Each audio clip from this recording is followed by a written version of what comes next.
Has life regressed into paying bills and living for a weekend? Preface. You weren't born to slave 9 to 5, Monday through Friday, pay bills and then die. When life's final moment arrives, what will your spirit sing? Regret and remorse? Or peace and happiness? Take a moment and forecast your life's trajectory to your deathbed. And be honest. Will you mourn lost time and the things you didn't do? Places you didn't see? Will your life review be all work and zero legacy? If your future forecast looks bleakly uninspiring and not worthy of your family's history books, you have a chance to change it right here and right now. Elderly people nearing the end of their lives often wish they could take a time machine back to their youth and chat with their younger selves.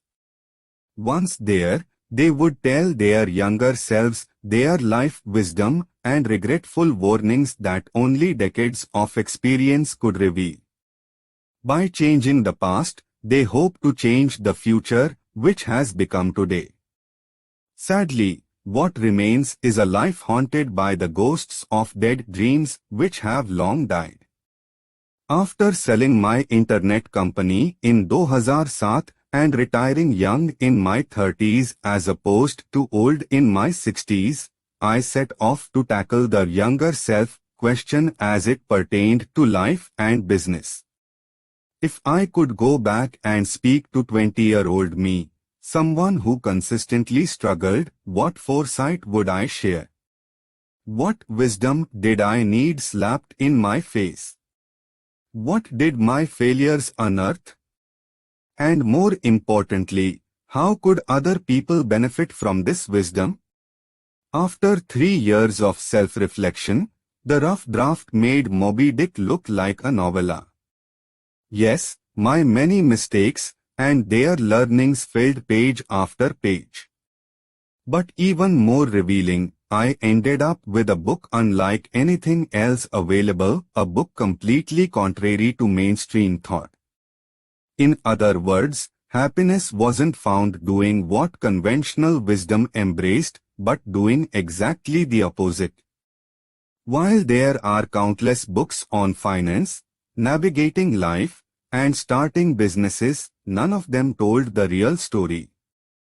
Instead, these books pushed feel-good fairy tales and Wall Street fantasies, prepackaged templates that baked in mediocrity and forsaken dreams. Chances are you have read these books and wondered the same as I, are there really multimillionaires living the rockstar life because they wage-slaved Monday through Friday while penny-pinching their way to a balanced portfolio of mutual funds? Or is that CNBC financial guru with the orange face and annoying voice really rich because of what she overtly preaches or what she covertly practices?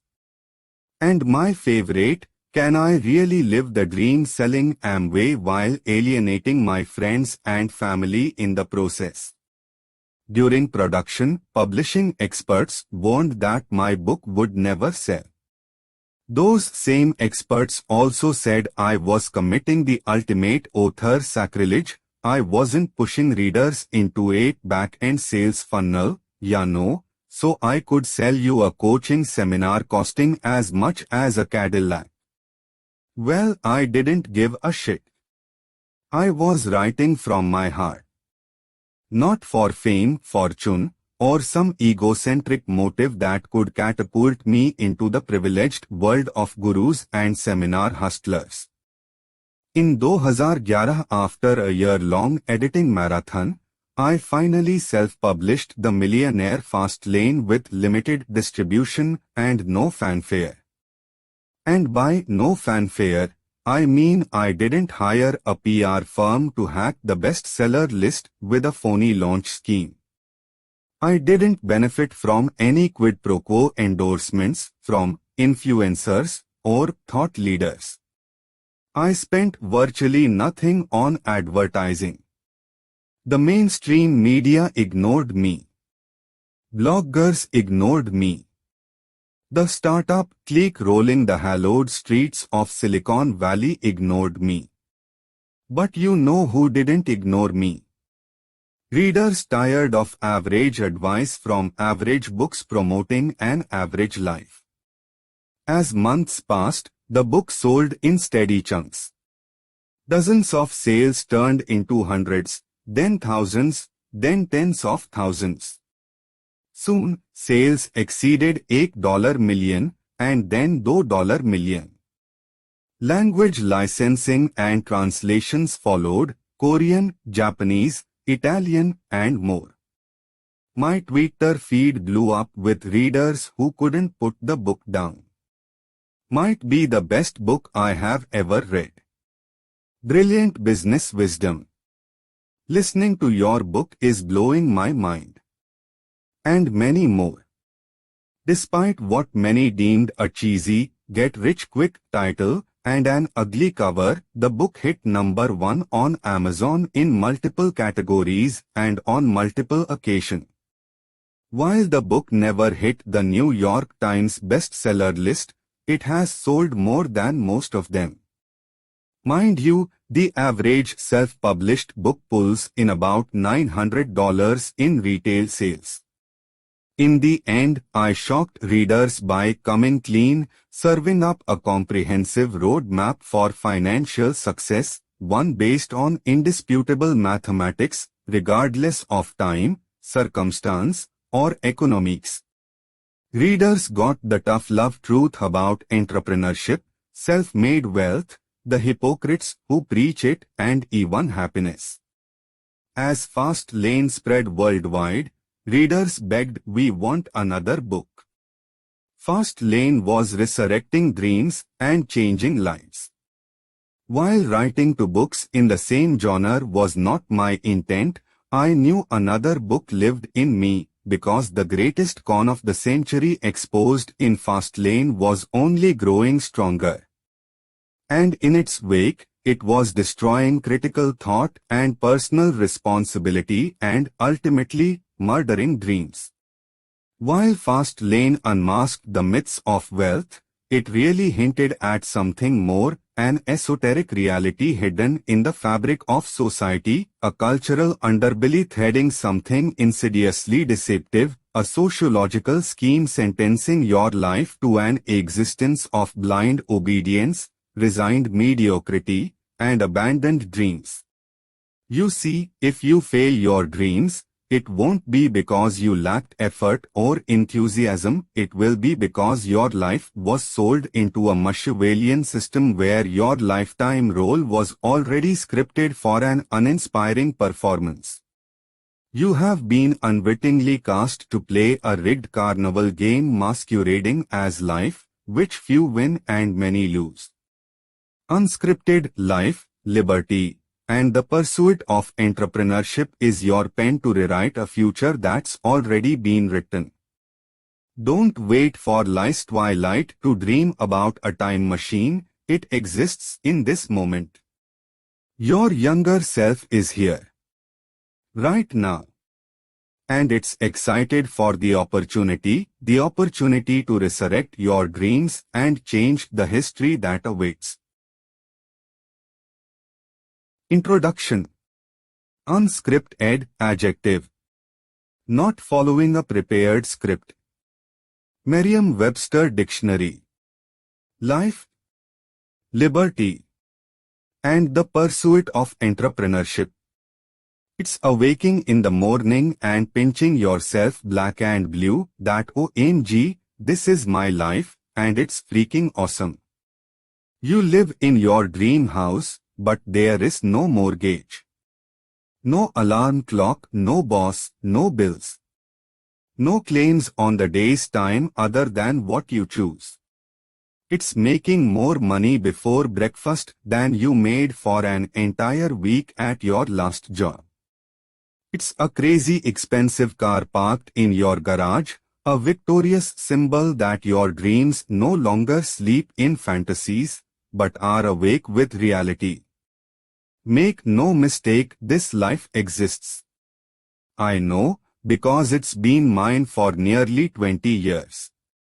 And in a few short years, it can be yours as well. That's right, you won't need 5 decades of thankless jobs, mind-numbing frugality, and patient investing with our trusted friends on Wall Street. Unfortunately, you have been scripted to believe that such a life is out of your reach or only possible for a certain type of person. Someone with a certain college degree, a certain amount of VC funding, or a certain contact list of connected friends from Stanford. I'm here to tell you that none of it's true. While I have been entrepreneur most of my life, I'm no one special. You won't read about me over at TechCrunch or in some Silicon Valley newsletter. While I have been an internet entrepreneur since the old "you have got mail" AOL days, I have never been funded by venture capitalists, I have never had a payroll with more than 5 people on it, and I have never studied computer science at school.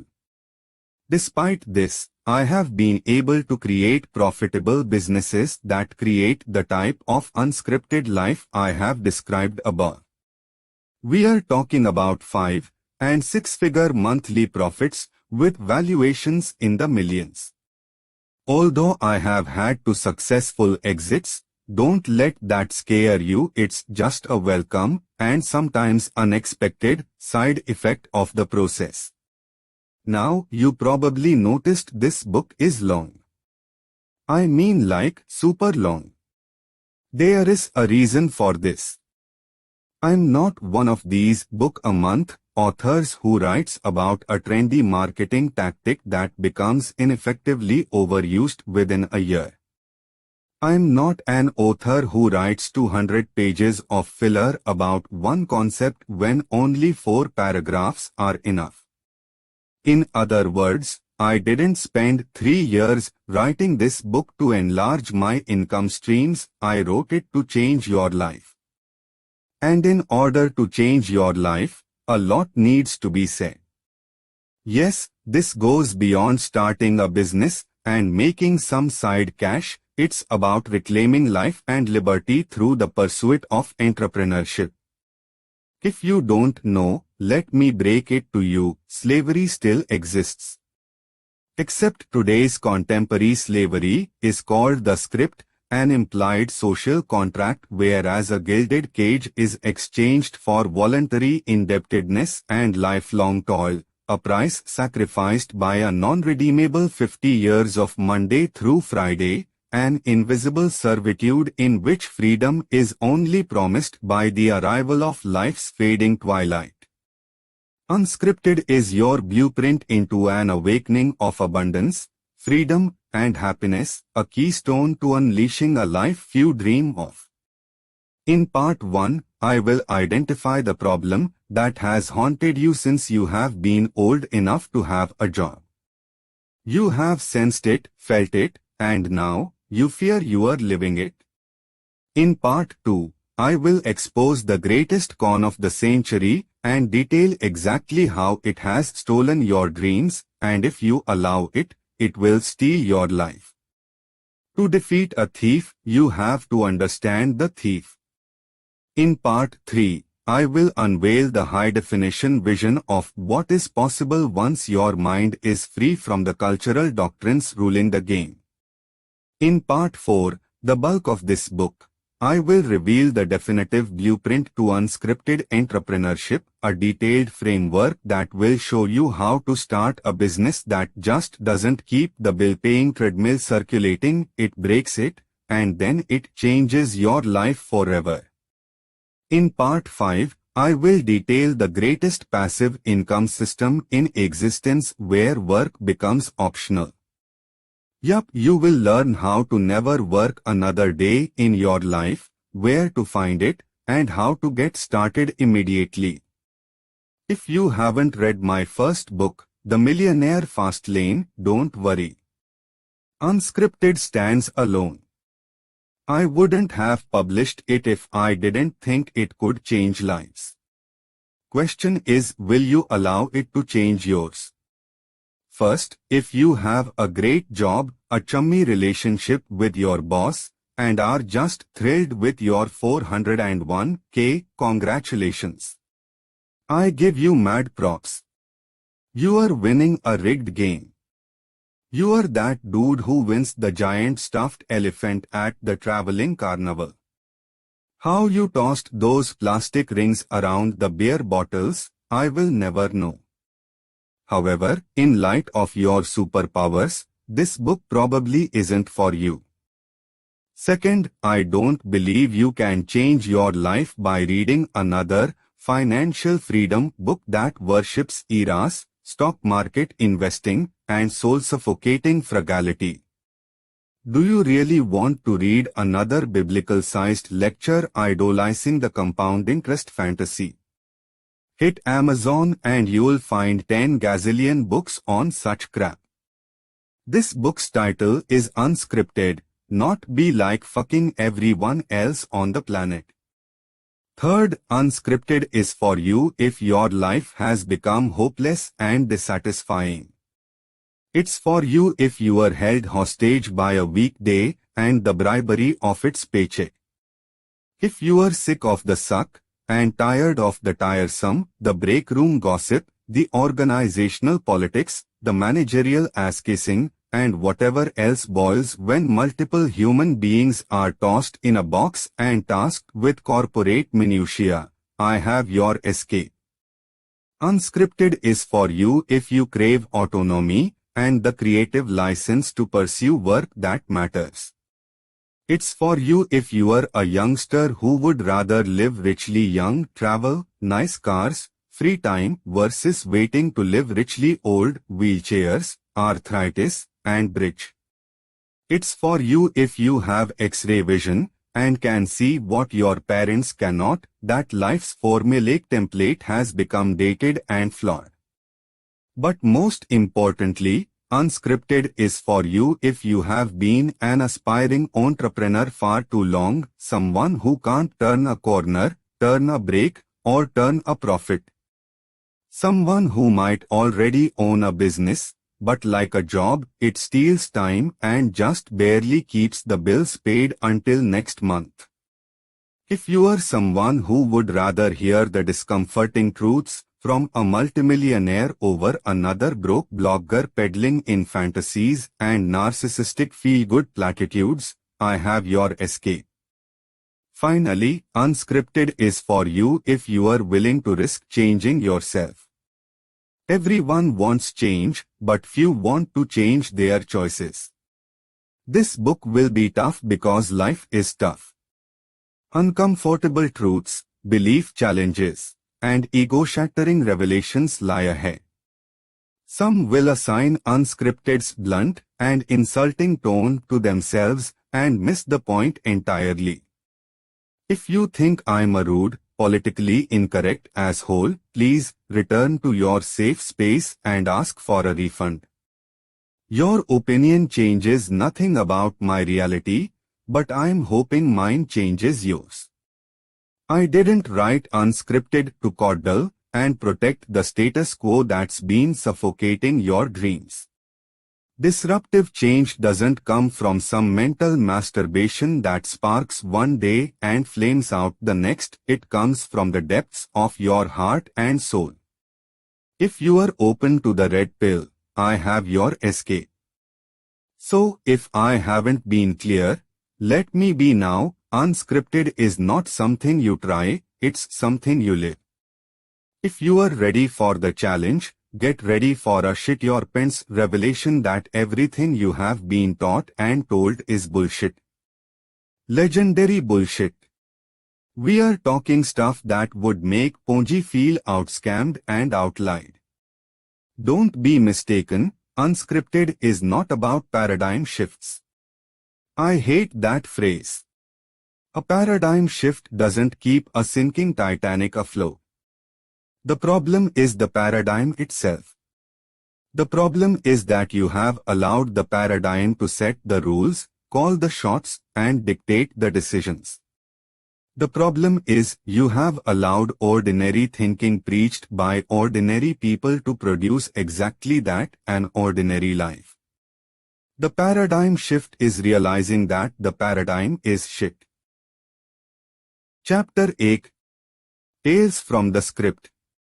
A Monday Story. How in the hell could a man enjoy being awakened at subah ke 6:30 baje by an alarm clock, leap out of bed, dress, force feed, shit, piss, brush teeth and hair, and fight traffic to get to a place where essentially you made lots of money for somebody else and were asked to be grateful for the opportunity to do so? Charles Bukowski, author. Same shit, different day. How the hell did we wind up like this? Why weren't we able to see the signs that we missed and try and turn the tables? Fuck. It's Monday morning, subah ke 5:15 baje. For the third time, my iPhone is screaming that Nickelback song I once loved but now hate. Another snooze and I will be late. Yes, it's time to wake up. After cursing myself for not changing that damn song to something by Metallica, I yank myself out of bed, slightly hungover from the night before. I dread the day, actually no, the week to come. Needing a jump start, I stumble into the shower, hoping for a clean perspective. No luck. The forthcoming day rivals getting a colonoscopy. As I lynch tie my neck and arm my suit, regret and resignation ravage my soul. Something is not right. Perhaps it's the $800 suit. Perhaps it's the credit card that paid for the suit. Perhaps it's the stinking realization that my weekend highlight was watching two mediocre football teams play in the Las Vegas Bowl. Perhaps it's the morning darkness and the stark reality that my short Cancun vacation is still months away. Unfortunately, this is no time for a Jesus moment. With moments to eat, I grab an artificially colored ball of sugar-coated grain. With one eye on the clock and another on the meal plan pinned to the refrigerator, the one I'm supposed to follow religiously for the next 8 weeks, I blame Token Sam for my first transgression. Minutes later, I lumber to the driveway and wriggle into my car, sealing myself in the frigid cabin. My breath shivers a cloud. I groan. Even my new Mercedes C-Class, and its 57 payments remaining has lost its luster. I back out of my driveway and head to the freeway. For the next hour, I sit trapped, fender to bumper, in my little box, with thousands of other people like me. What I don't know is that my fellow commuters, some appearing more successful than I, are not happy either. Like me, they have failed their diets, failed their purpose, and failed their dreams. As a result, they have bribed their misery with more expensive boxes adorned with softer leather, shinier chrome, and fancier gadgets, boxes branded by prestigious insignia such as Lexus, Audi, and BMW. Their mission, like mine, is appeasement, to bribe themselves into believing that they are different from the other 20,000 souls enslaved by the same paradigm imprisoning me. 2 miles and 20 minutes less from my life, I wonder, is a sheep who drives a Mercedes to the slaughterhouse still a sheep? Another hour drains before I arrive at my workplace, where I pay $7 for the privilege to park near my building, a towering glass skyscraper that ironically pierces the sky like a crystal dagger. As the orderly mob herds into the atrium, solemn yet caffeinated, I begin my day with a lie. Good morning, I greet the receptionist as I rush into a crowded elevator. As I ascend to the 60th floor with my fellow inmates, I have seconds to meditate. For the love of God, why can't it be Friday? No time for fantasies. The doors slide open where purgatory awaits, a colossal floor featuring dozens of paneled cubes segregated into cells. Like a prison, each cell is customized to its occupant and decorated with family photos, knickknacks engraved with biblical proverbs and unheeded platitudes, or an occasional art project from a child yet to be cursed. Quickly, I lipstick the pig. Okay, at least I have a job. It's a nice try, but I can't hoodwink my heart. Gratitude shouldn't feel like death row at San Quentin. I arrive at my cube, floor my satchel, and thunk to my seat. Odd. Manny, my cubicle neighbor who starts his day an hour earlier than I, has not arrived. In fact, his desk has been wiped clean. Then I see it. Sitting atop my inbox and ominously stamped confidential is a large manila envelope from corporate. Shit, this can't be good. The last confidential love letter I received doubled my health insurance costs because Congress passed some fucked up law that no one bothered to read. I dreadfully tear open the envelope. Apparently Manny was fired this morning for not doing his job. Well, actually his job was being done, just not by him. Supposedly, Manny deviously outsourced his duties to IT workers in China, allowing him to surf Reddit and watch funny cat videos all day. The clandestine operation scammed for months. According to the corporate dispatch, Manny was let go, and his work temporarily offloaded to me. Company courtesy reads like an offer from Don Corleone. My work will expand 1 hour per day and 1 Saturday a month for the next 3 months, for the same exact pay. OMFG. And no, they are not kidding. Suddenly, I feel a scene from Star Wars involving a trash compactor. The air thins and my eyes gloss over as a suffocating cloud forms above cubicle 129A. I clench my teeth so tight that my capped molar breaks in half. At least my dentist will be happy. Rage follows. Then bitterness and betrayal. I'm not sure who I'd like to strangle, my boss, my coworker, or myself. WTF has my life become? Is this why I went to college for 5 years? This wasn't my plan. As I pout like a child without my lollipop, temporary insanity gives way to functional logic. Grin and bear it. I'm trapped. I can't quit. I have bills, credit cards, a mortgage, a fancy car, student loans to the tune of 50G, and no savings. And then there is Amanda, my uptight girlfriend who demanded an engagement ring 6 months ago. Throw in a biological clock ticking at warp speed, and our relationship is like riding the bumper cars at the county fair. This job is everything, I reason. Without it, I'm shitting bricks without a diaper.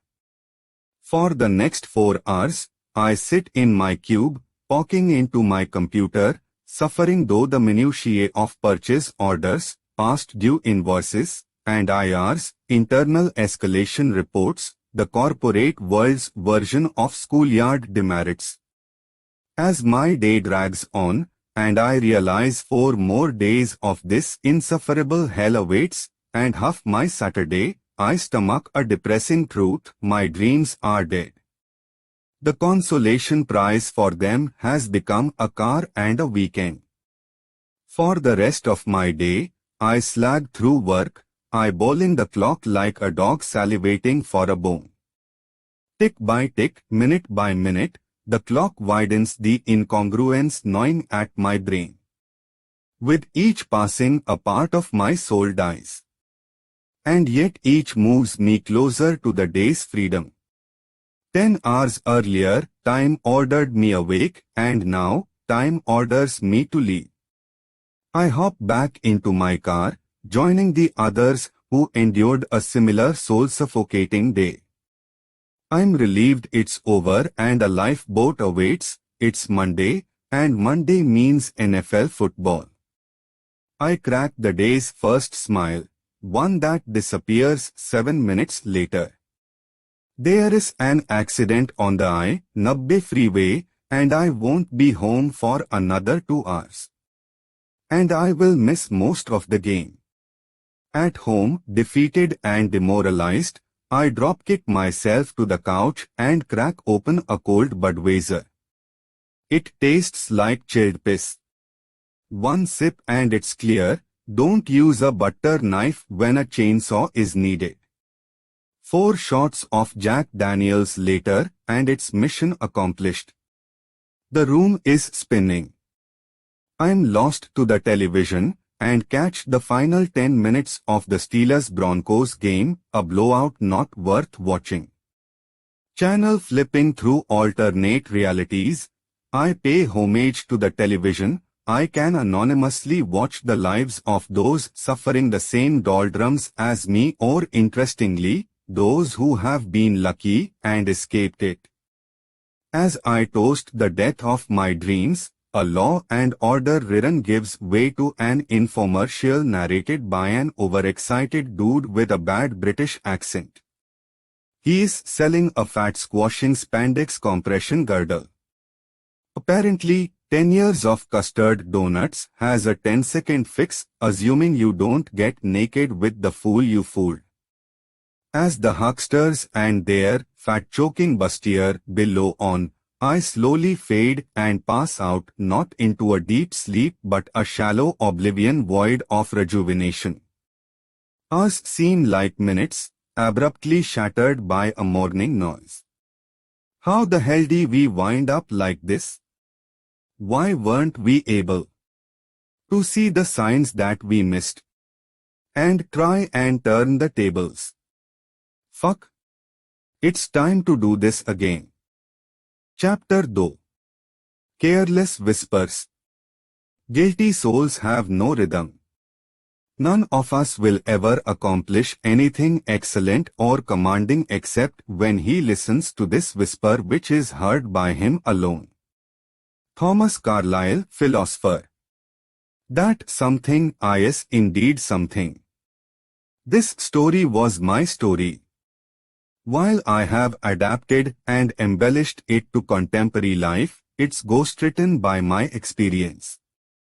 Replace the iPhone with an alarm clock, a Mercedes with a Mitsubishi, and a cubicle with a limousine cab, and you have it, a familiar story repeated by millions, day after day, year after year.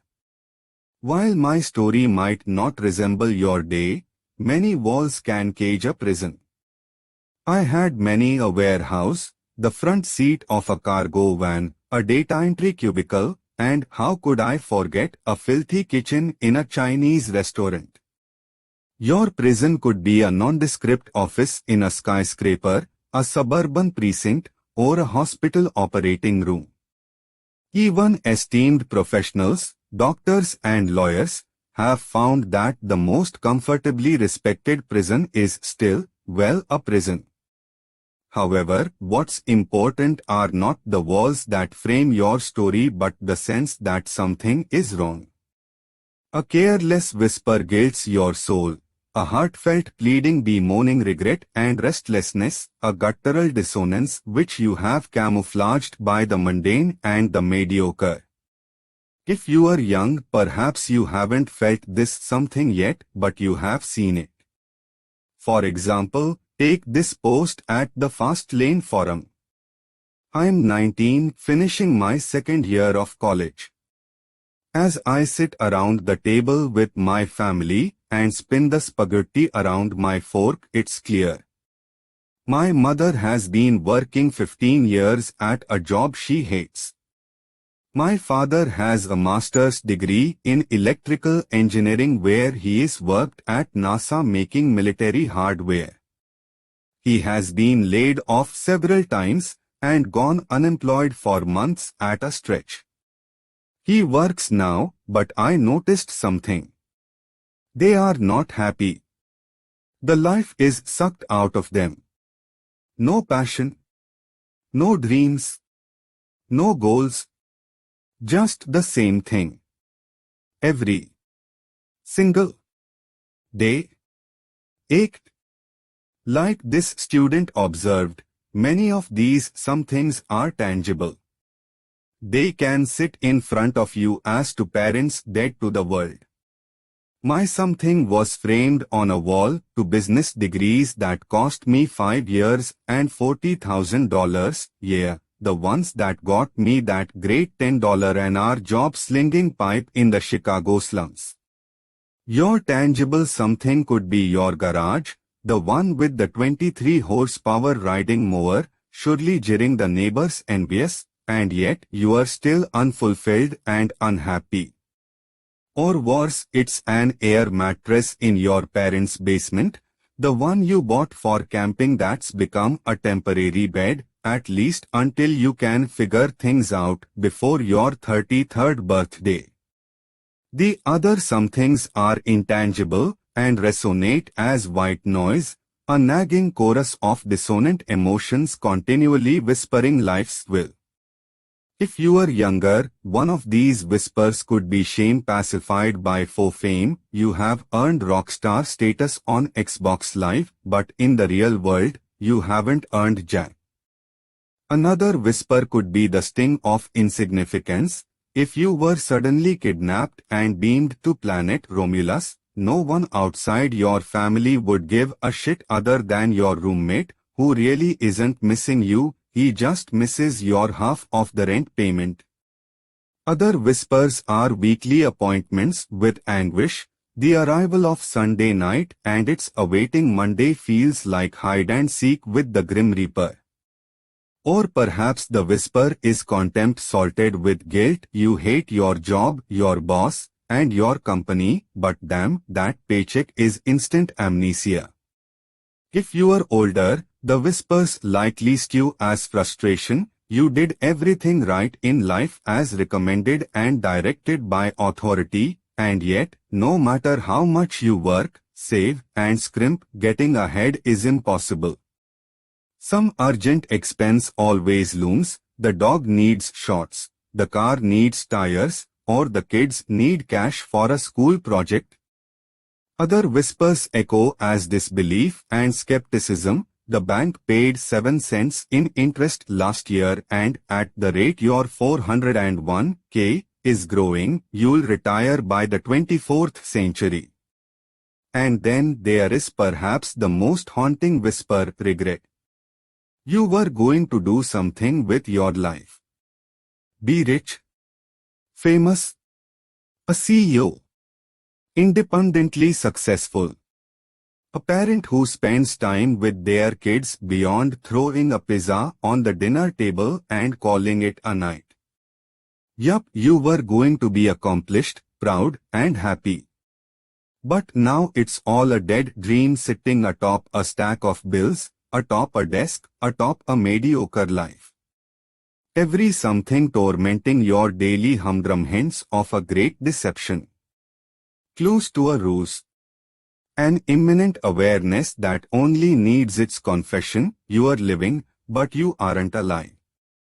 Your heart beats, but there is no pulse. Your mind is poisoned, but the toxicology is clean. Your soul has been stolen, but there are no thieves. Suspicion has swelled while the incongruity gnaws. Yes, this wasn't the life you signed up for. This wasn't your plan. Something is wrong. Your soul will resonate its desires and discontent when faced with quiet or minimal distraction, for example sleeping, showering, or during a massage. How are you responding to your soul's voice? Is it denied? Ignored? muzzled with the intense demand of meaningless work, distracted by a television on Earth. Chapter 13. The Modern-Day Matrix. The script. When a well-packaged web of lies has been sold gradually to the masses over generations, the truth will seem utterly preposterous and its speaker a raving lunatic. Dresden James, author. What if I told you? Something is indeed something. For most people, it's dismissed as life's background noise. Others hear the whispers and bury it with weekend merriment. For the rest of us who aren't easily manipulated, we question it. We seek its source, challenge its presence, and ask, what the hell is going on? My first hint that something was wrong with the world happened as a struggling young entrepreneur in Chicago.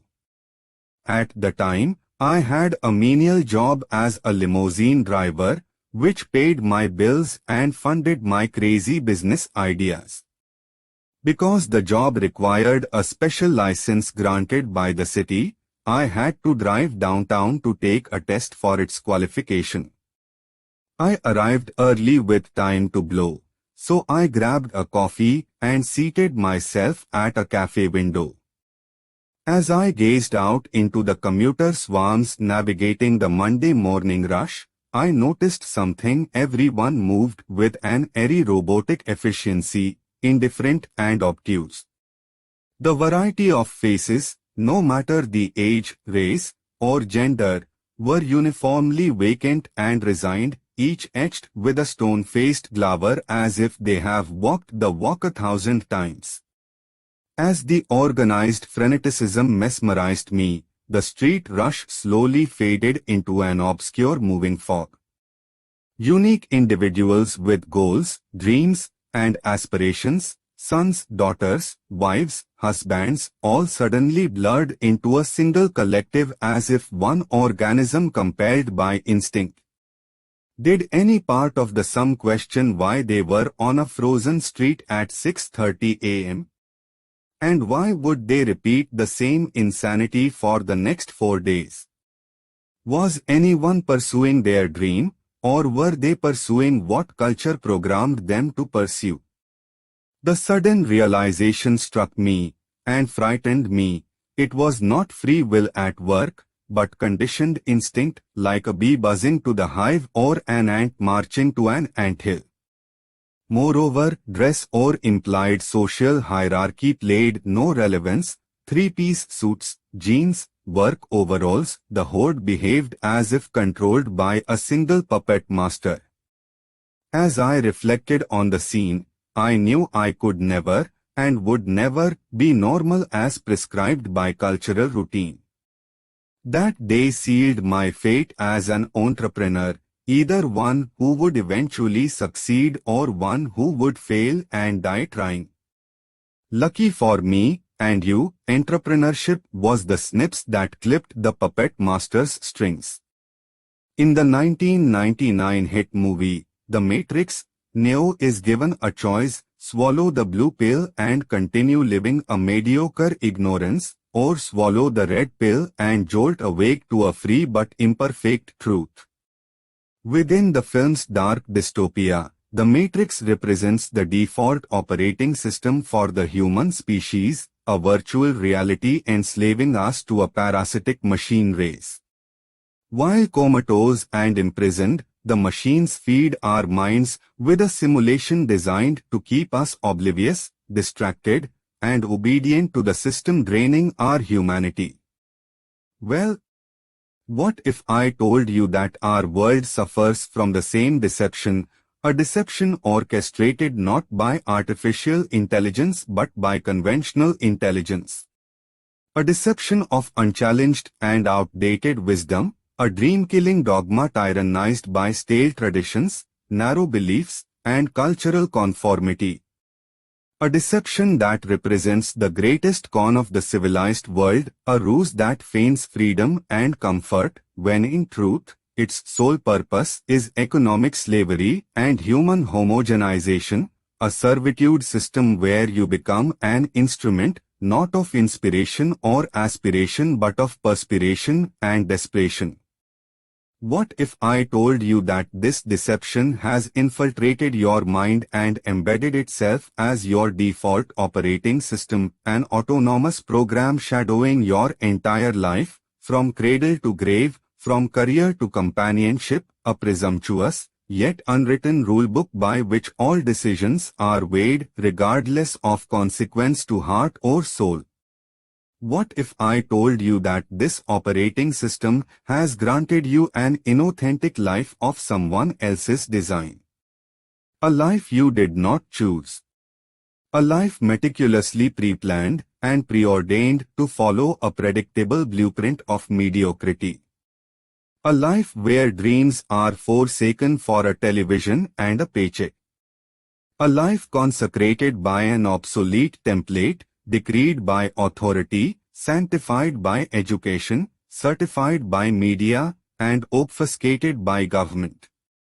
A life serving to die versus living to serve. What if I told you you have become an unwitting participant in an obligatory game, one victim in a genocide of dreams, a pawn institutionally directed by the rank doctrine that every human must go to college, get a job, get married, have kids, use credit cards, finance a car, mortgage a house, stare at the latest smartphone, further entrenching your obedience, save and cheapskate your paycheck while entrusting it to Wall Street, all while you continue feeding the bloodthirsty parasites drunk on your life force. What if I told you that all your whispers, the despondence, the uneasiness, is your soul knocking on the door of consciousness, pleading to be heard? Get red-pilled, my fellow human being. You aren't living by free will, you are living by a script. Sunday evening is the litmus test for a scripted existence. How do you feel about the impending Monday? Excited, hors and cheerless? Part 2. The script. Engineering. Your involuntary slavery. Art though author's objective. Awareness. To expose the cultural expectations and societal mores that have framed your current existence, and done so without your knowledge or consent. To defeat the enemy, you have to know the enemy. Chapter 4. The inauthentic life trapped by other people's thinking. The problem is not people being educated. The problem is that they are educated just enough to believe what they have been taught, but not educated enough to question what they have been taught. Author unknown. The paradigm is shit. The script. It's not an instruction booklet given at grade school or map stapled to your college degree. It's not seen or touched, but it is there. Like the air you breathe, it's invisibly omnipresent. My downtown trip featuring a horde of caffeinated zombies highlights the typical plight of a first-world human, regardless of country or culture, forced awake, drag yourself out of bed, drive, train, or walk to a tolerated job, and exist on autopilot 8 hours a day, 5 days a week, for the next 50 years. Like a scuffed record repeating its track, today plays like yesterday, which will play exactly like tomorrow. As a result, life's paycheck becomes a weekend where the workweek's postponements are reclaimed, a layaway earmarked for fun or relaxation, a respite to recharge your soul from the strain of the transaction. What few know is, we have been programmed for this existence, a willful modern-day slavery. You see, like an operating system on a computer, the script runs the show. Give it life's hem and accept my sympathies. It will command how you think, work, play, vote, save, invest, retire, and how you die. In a 2005 commencement speech at Stanford University, Steve Jobs said, "Don't be trapped by dogma, which is living with the results of other people's thinking." Steve Jobs was referring to the script, an inescapable gospel of cultural presumptions woven by other people's thinking, a browbeaten pantheon of provincial beliefs and sanctified social mores. So ask yourself, is this your thinking? Or other people's thinking? Go to college and earn a degree, regardless of cost, demand, or economics. Finance your commodified education with an indiscriminate appetite for student loans, notwithstanding the 5 pre-approved credit cards you have already accepted. Graduate with empty credentials and a useless degree, making you no different from millions with the same degree. Leave the cloistered world of university saddled in debt, either yourself, your parents, or both. Get a job so you can officially join the privileged ranks of a time prostitute, trading huge blocks of your life's time bank, 5 days of 7, in exchange for little pieces of paper called money. Slave all day, usually repeating monotonous tasks, so you can pay for the education you just finished, the clothes you just dressed, the car you just drove, and the apartment you just left. Use credit cards to live conveniently, Starbucks for breakfast, Chipotle for lunch, and Chick-fil-A for dinner. Party hard at the club.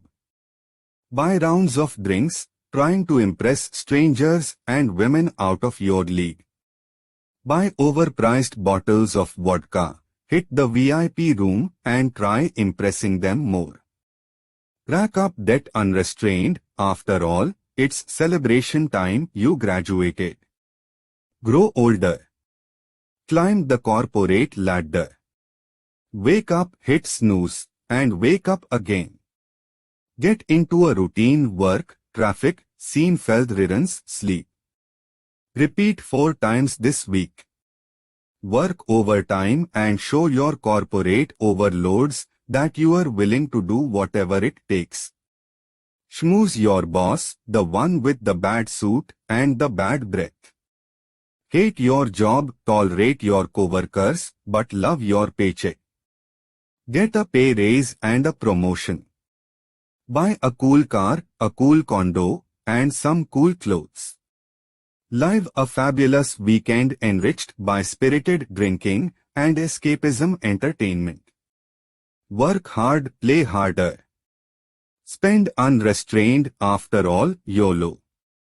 Grow older. Follow fashion, Prada, Louis Vuitton, Chanel. Follow pop culture, LeBron, Millie, TMZ. Follow popular television drama, Game of Thrones, Breaking Bad, The Walking Dead. Follow the lives of fake people on fake television shows portrayed as reality. Worship celebrities and athletes. Adopt celebrity opinions and their politics because they are famous. Pay your taxes. Pay your bills, your mortgage, your car payment, your cable bill, your homeowners association fees. Continue stacking debt, after all, you work hard and deserve it. Grow older. Vacation 2 weeks every year, but only when the overloads permit. Charge the latest and greatest stuff. Dr. Dre owns noise-cancelling headphones, P. Diddy owns this, Lady Gaga owns that. Spend to feel accomplished. Spend to feel good, at least until Monday arrives or the bill that Monday must pay. Spend to fill a void you can't explain. Feel cornered by a job, a mortgage, a car, a credit card, and by an existence. Feel freedom drip away while medicating the truth with more distraction, more consumer debt, and more fictional escapes. Grow older. Hear your biological clock ticking. Worry you are still single. Date a friend. Date a coworker. Start online dating Tinder, Match, eHarmony. Meet your mate. Marry your mate. Spend a fortune on a 6-hour wedding, one that takes 6 years to pay off. Continue working.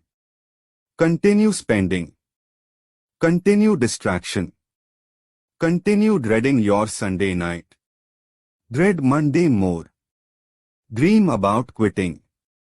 Dream about traveling the world. Dream about waking up when you want to wake up.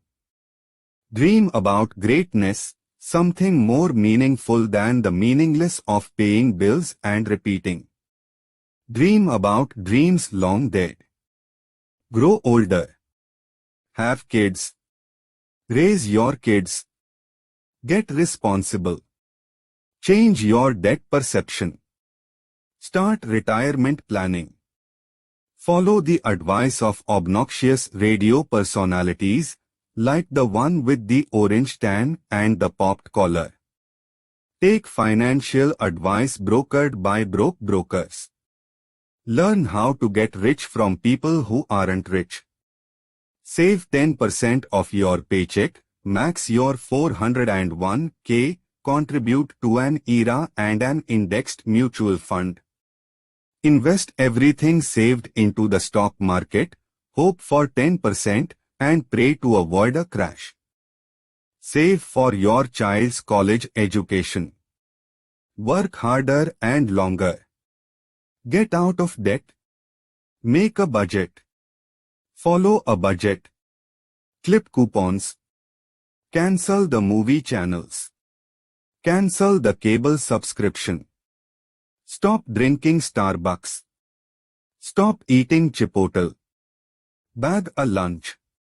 Stop going to the movies, stop shopping name brand, and stop shopping period. Stop dreaming about sports cars, because every dime must be coveted and handed to Wall Street. Settle for less, stop enjoying, stop living, and start dying. Grow older.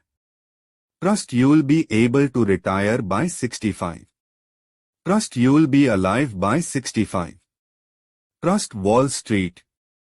Trust compound interest, hoping it gives you 10% a year despite zero interest rates for the last decade. Trust the economy always has a job for you. Trust your house continually appreciates. Trust the mainstream media while believing their objectivity. Trust the drug companies. Trust the food you are eating is healthy. Trust the USDA food pyramid, the FDA, and its board of pharmaceutical executives. Trust your obese doctor. Trust your government representatives. Wither older. Insist that your kids get good grades so they can get into a good college and, like you, get a good job so they can repeat the same death march you can't escape. Teach your kids the difference between pipe dreams and reality. Continue working. Continue aging in indifference. Repeat set to autopilot and patiently wait while chained to the worst partners ever partnered, hope and time. Hope the stock market grew your portfolio. Hope inflation hasn't ravaged your portfolio.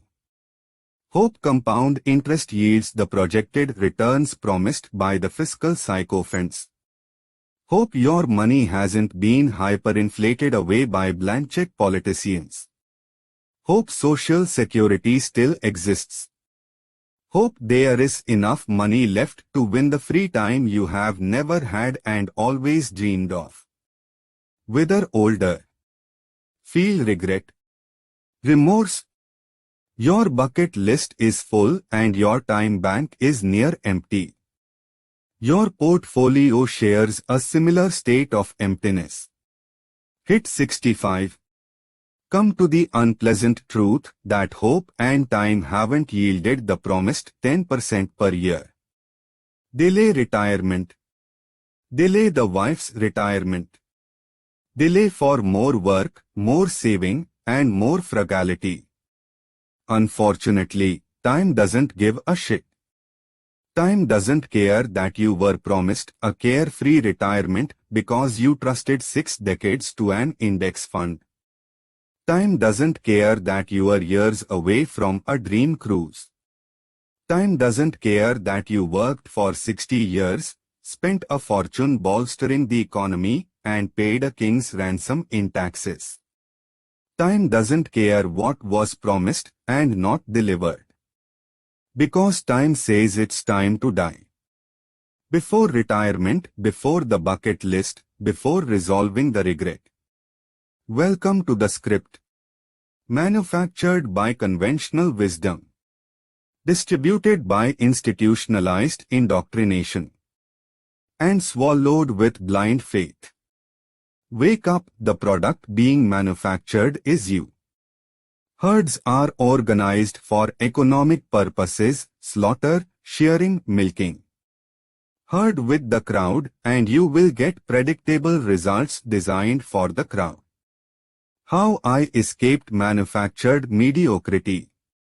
I have been fortunate.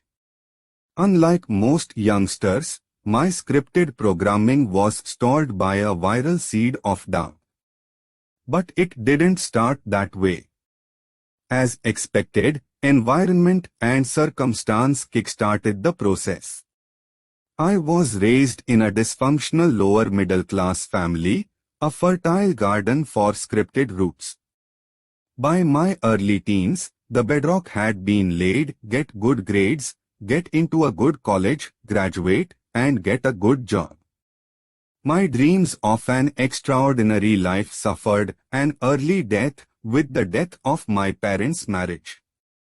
Dad bailed for the drinking and swinging single life and left my high school educated mom with 3 expensive tyrants. That's when I learned about real life: no new clothes, no first run movies, and no Sizzler. Settling for less was life. And that's when I gave up thinking that life would be anything but ordinary. Back then, a popular television program, Lifestyles of the Rich and Famous, reinforced a scripted theme: fantastic dreams were for the rich and famous, celebrities, pro athletes, and rock stars.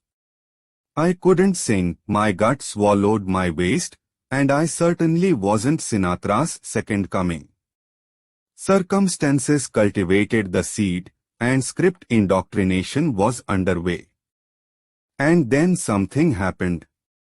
And it changed everything. I don't remember my age, but I was old enough to ogle sports cars and 16-year-old girls.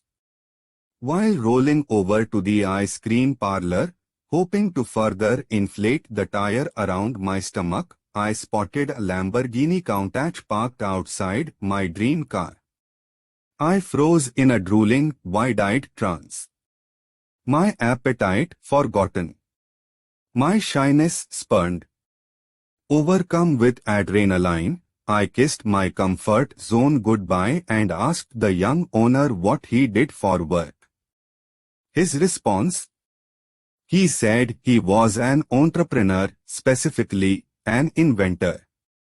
And at that moment, while accosted by this gorgeous piece of machinery, something clicked. I became aware that dreams were not just for athletes, rock stars, and Hollywood actors, but also for entrepreneurs. And those dreams could happen young. Wham!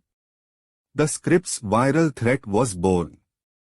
The incident planted a rogue code and seeded my entrepreneurial DNA, a path that grew into more than a random career choice. It became an awareness and a defense to the biggest scams of the century.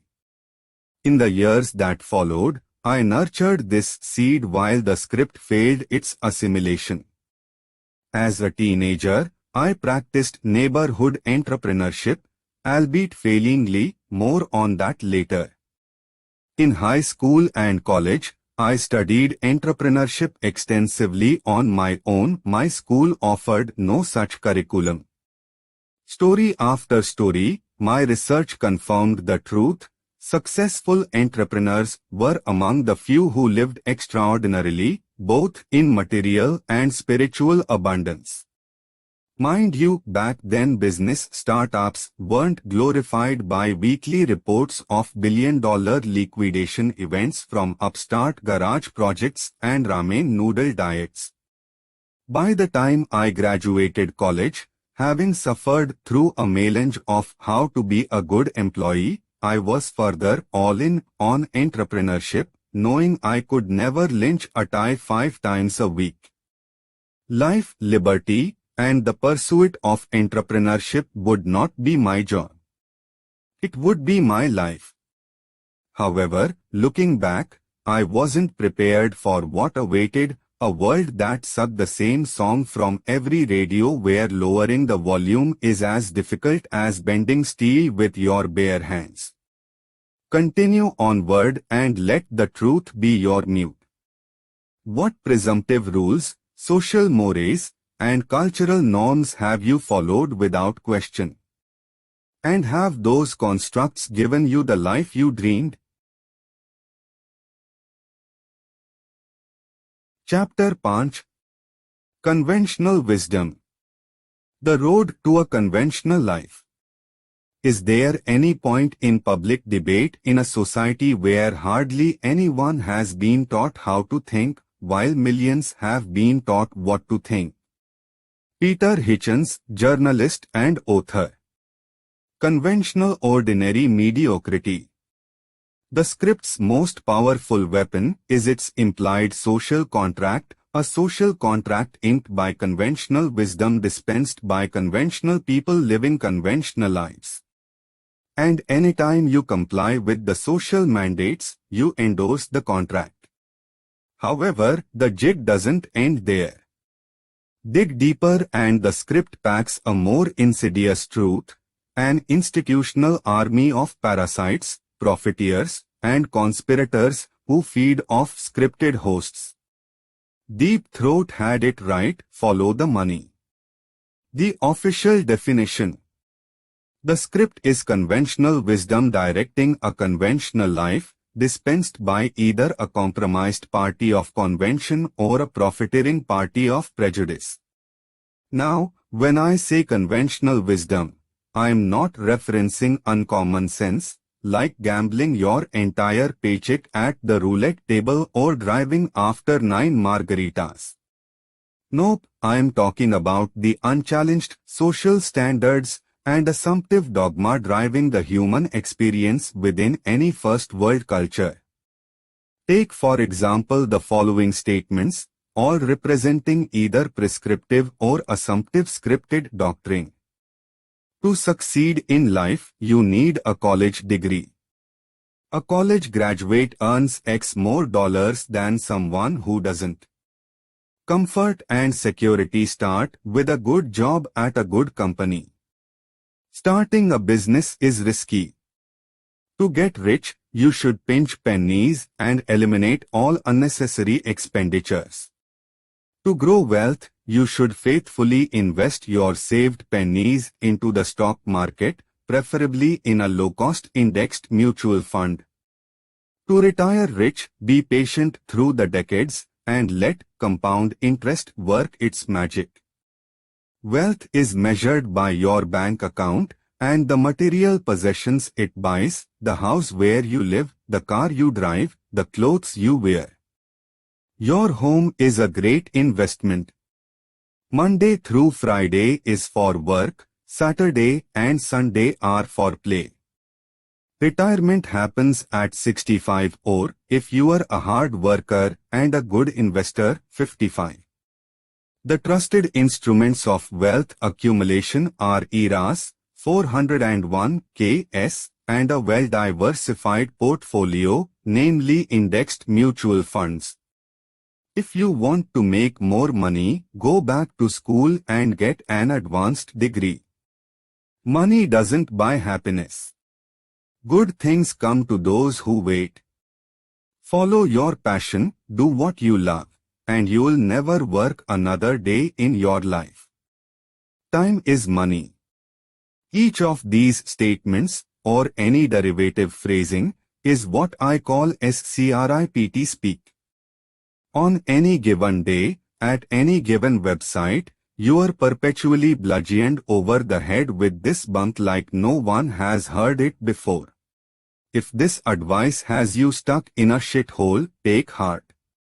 You aren't to blame as much as you think. The fact is, your current situation might not have been your plan, but it's the script's plan. Your college thanks you.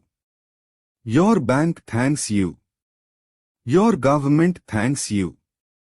Your retail stores, restaurants, and corporations thank you. Hollywood thanks you.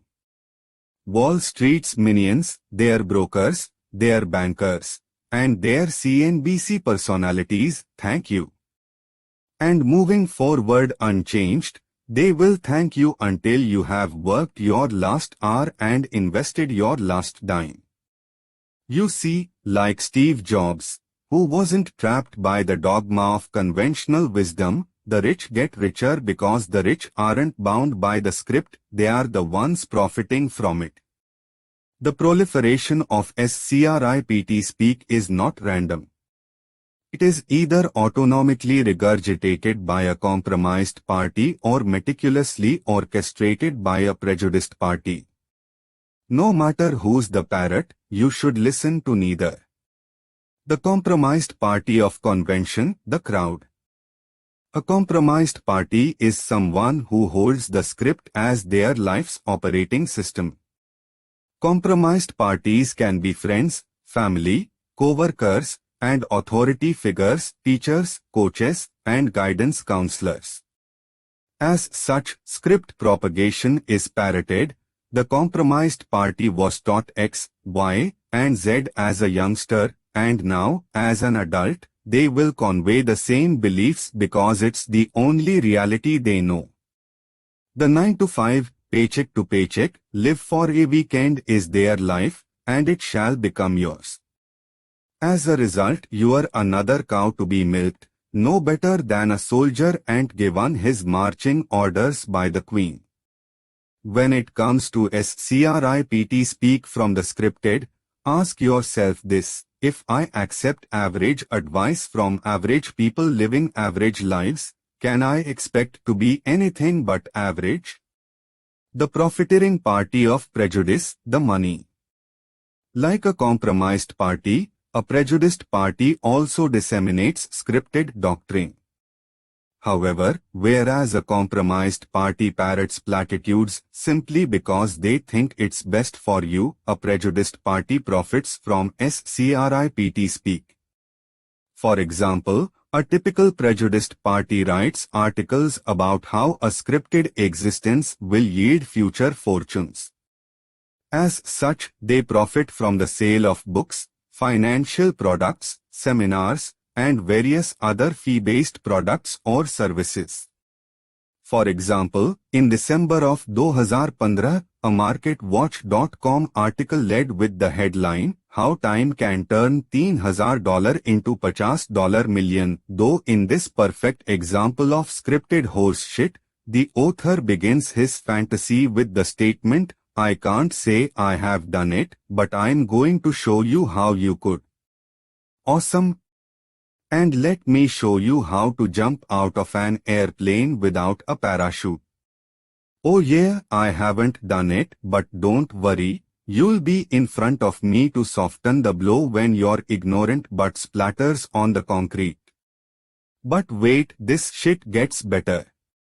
The author goes on to say that the illustrious $50 million fantasy land happens with regular 12% market returns. Obviously, in his scripted Neverland, Madoff is legit and so are his returns.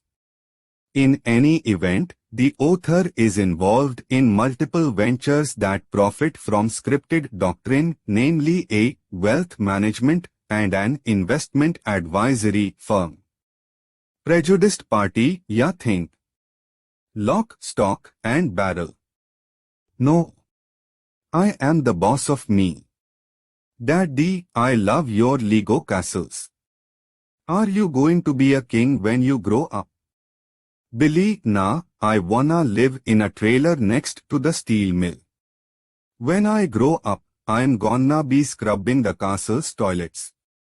First, let me say I have nothing against dirty work. I wrote scrubbing toilets because it's a chapter from my life. Yes, I had a job cleaning shit stains, which incidentally was a job I held after college. If only I could have scrubbed those shitters with my 2 business degrees. Anyway, how would you react if your child aspired to scrub toilets? Perplexed? Concerned? Fib and correct him, you can be anything you set your mind to. The truth is, our children don't dream about mediocrity and uninspired living. Had my son answered like this, I'd ask him why he felt that way. Would living in a trailer and scrubbing toilets make him happy? If so, it's the end of the story. But I doubt any child in recorded history has ever answered the "when you grow up" question with a tale of trailer park living and shit scrubbing labor. When you were a kid and an adult scolded you to do stuff you didn't like, you'd assert, "No. I am the boss of me." You see, before the script clawed into you, you were once free, pure and unmolested. You'd wake up happy and excited about the day. As a kid, you had fantastic dreams and unstoppable visions powering an optimistic future. You wanted to be the next DiCaprio, the next Hemingway, the next Jordan, the next Elvis, the next Picasso, the next great something, if not worldly, then locally, as a gourmet chef, a brave firefighter, or a respected policeman. Whatever your dreams, you acted on them on the playground, in books, or by Halloween costume. Dreams were alive and teeming with probability. And then something happened.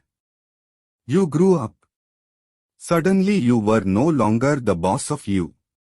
You were issued into an educational system that happened, not surprisingly, Monday through Friday, the perfect, practiced assimilation to what was foreshadowed.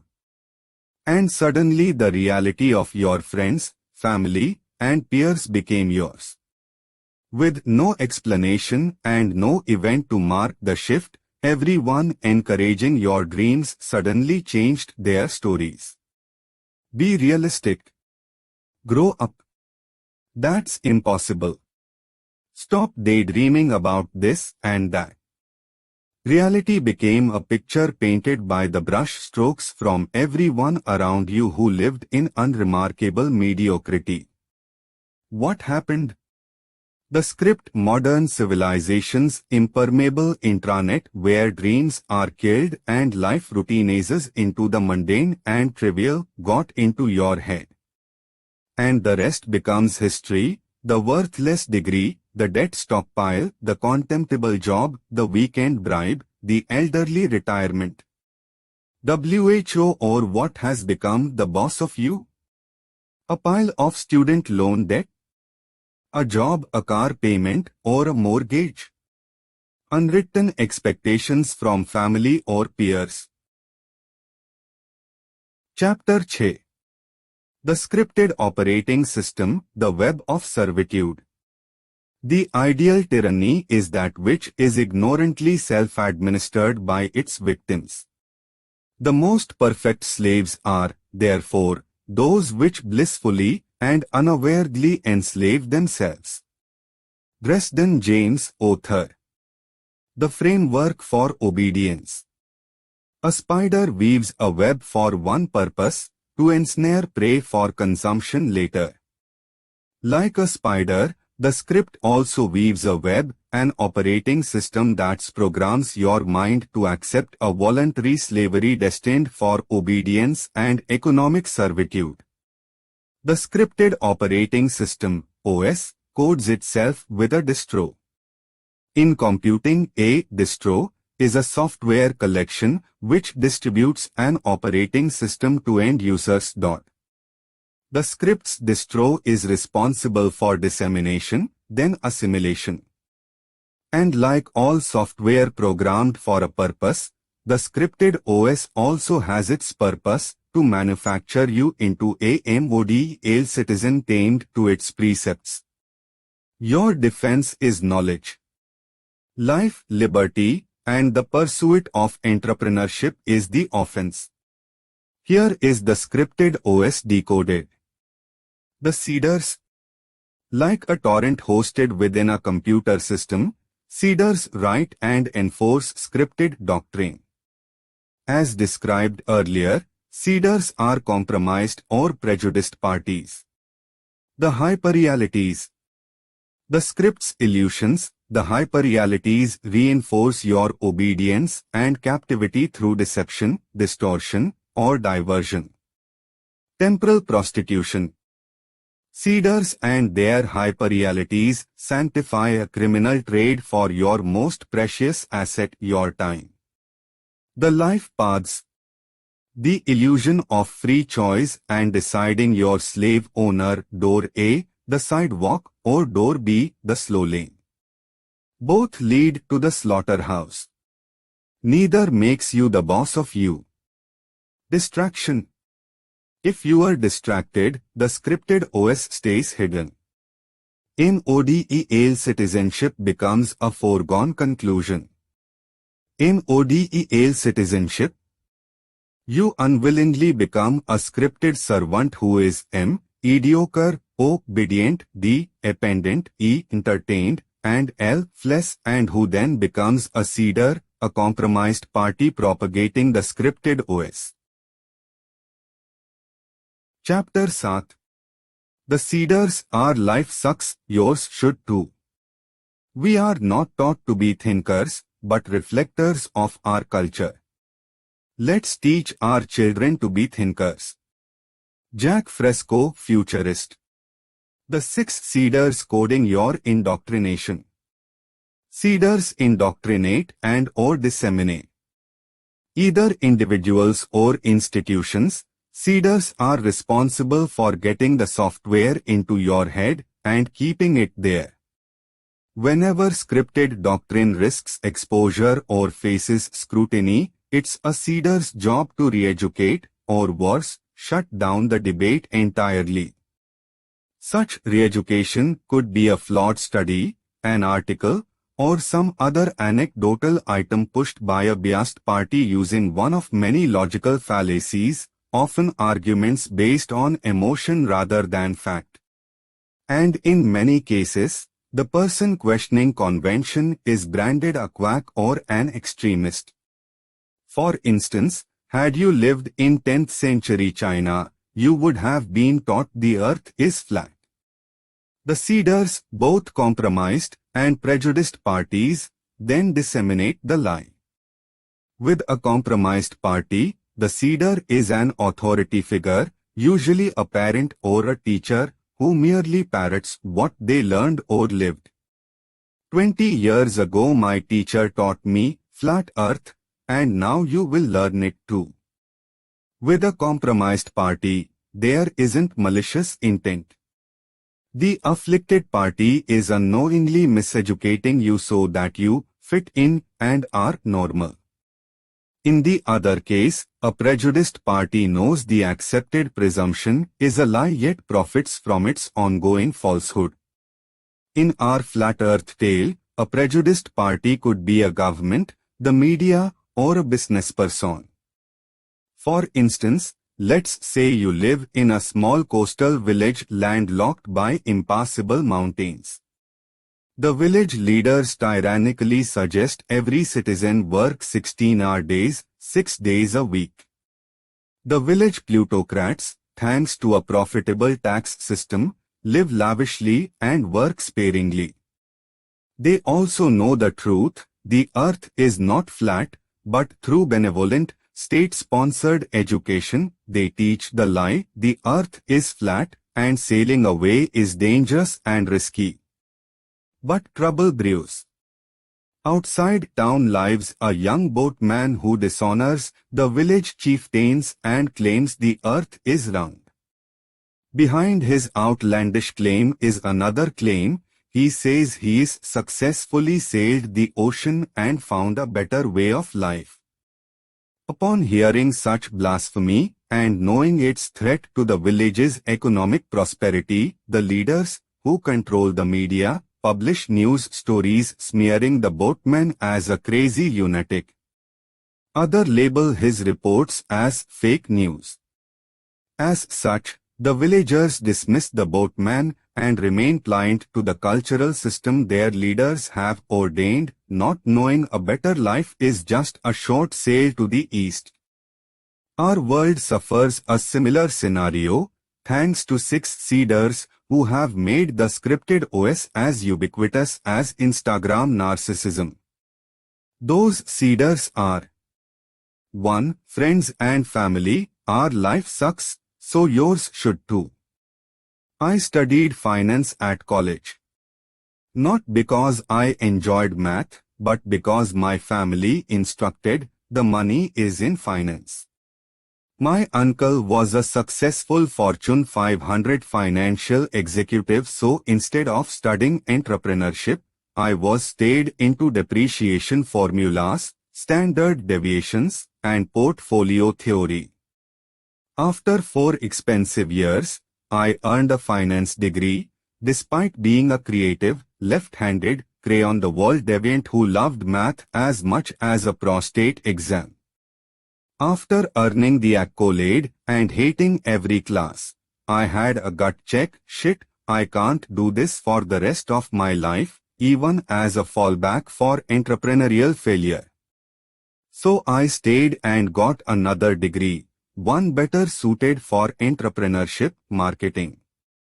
In every case, the script's epidemiology starts with family. As a child, you are as defenseless to imprinting as a toddler is to his stinky diapers. Its first upload comes from your parents because they too are living by the same script. They want what they think is best for you, and unfortunately, what's best in their eyes is normal and safe. Take for example these 2 accounts posted at the Fast Lane Entrepreneur Forum. 1. When I was a youngster, I saw a Porsche and my dad had a new Toyota Camry.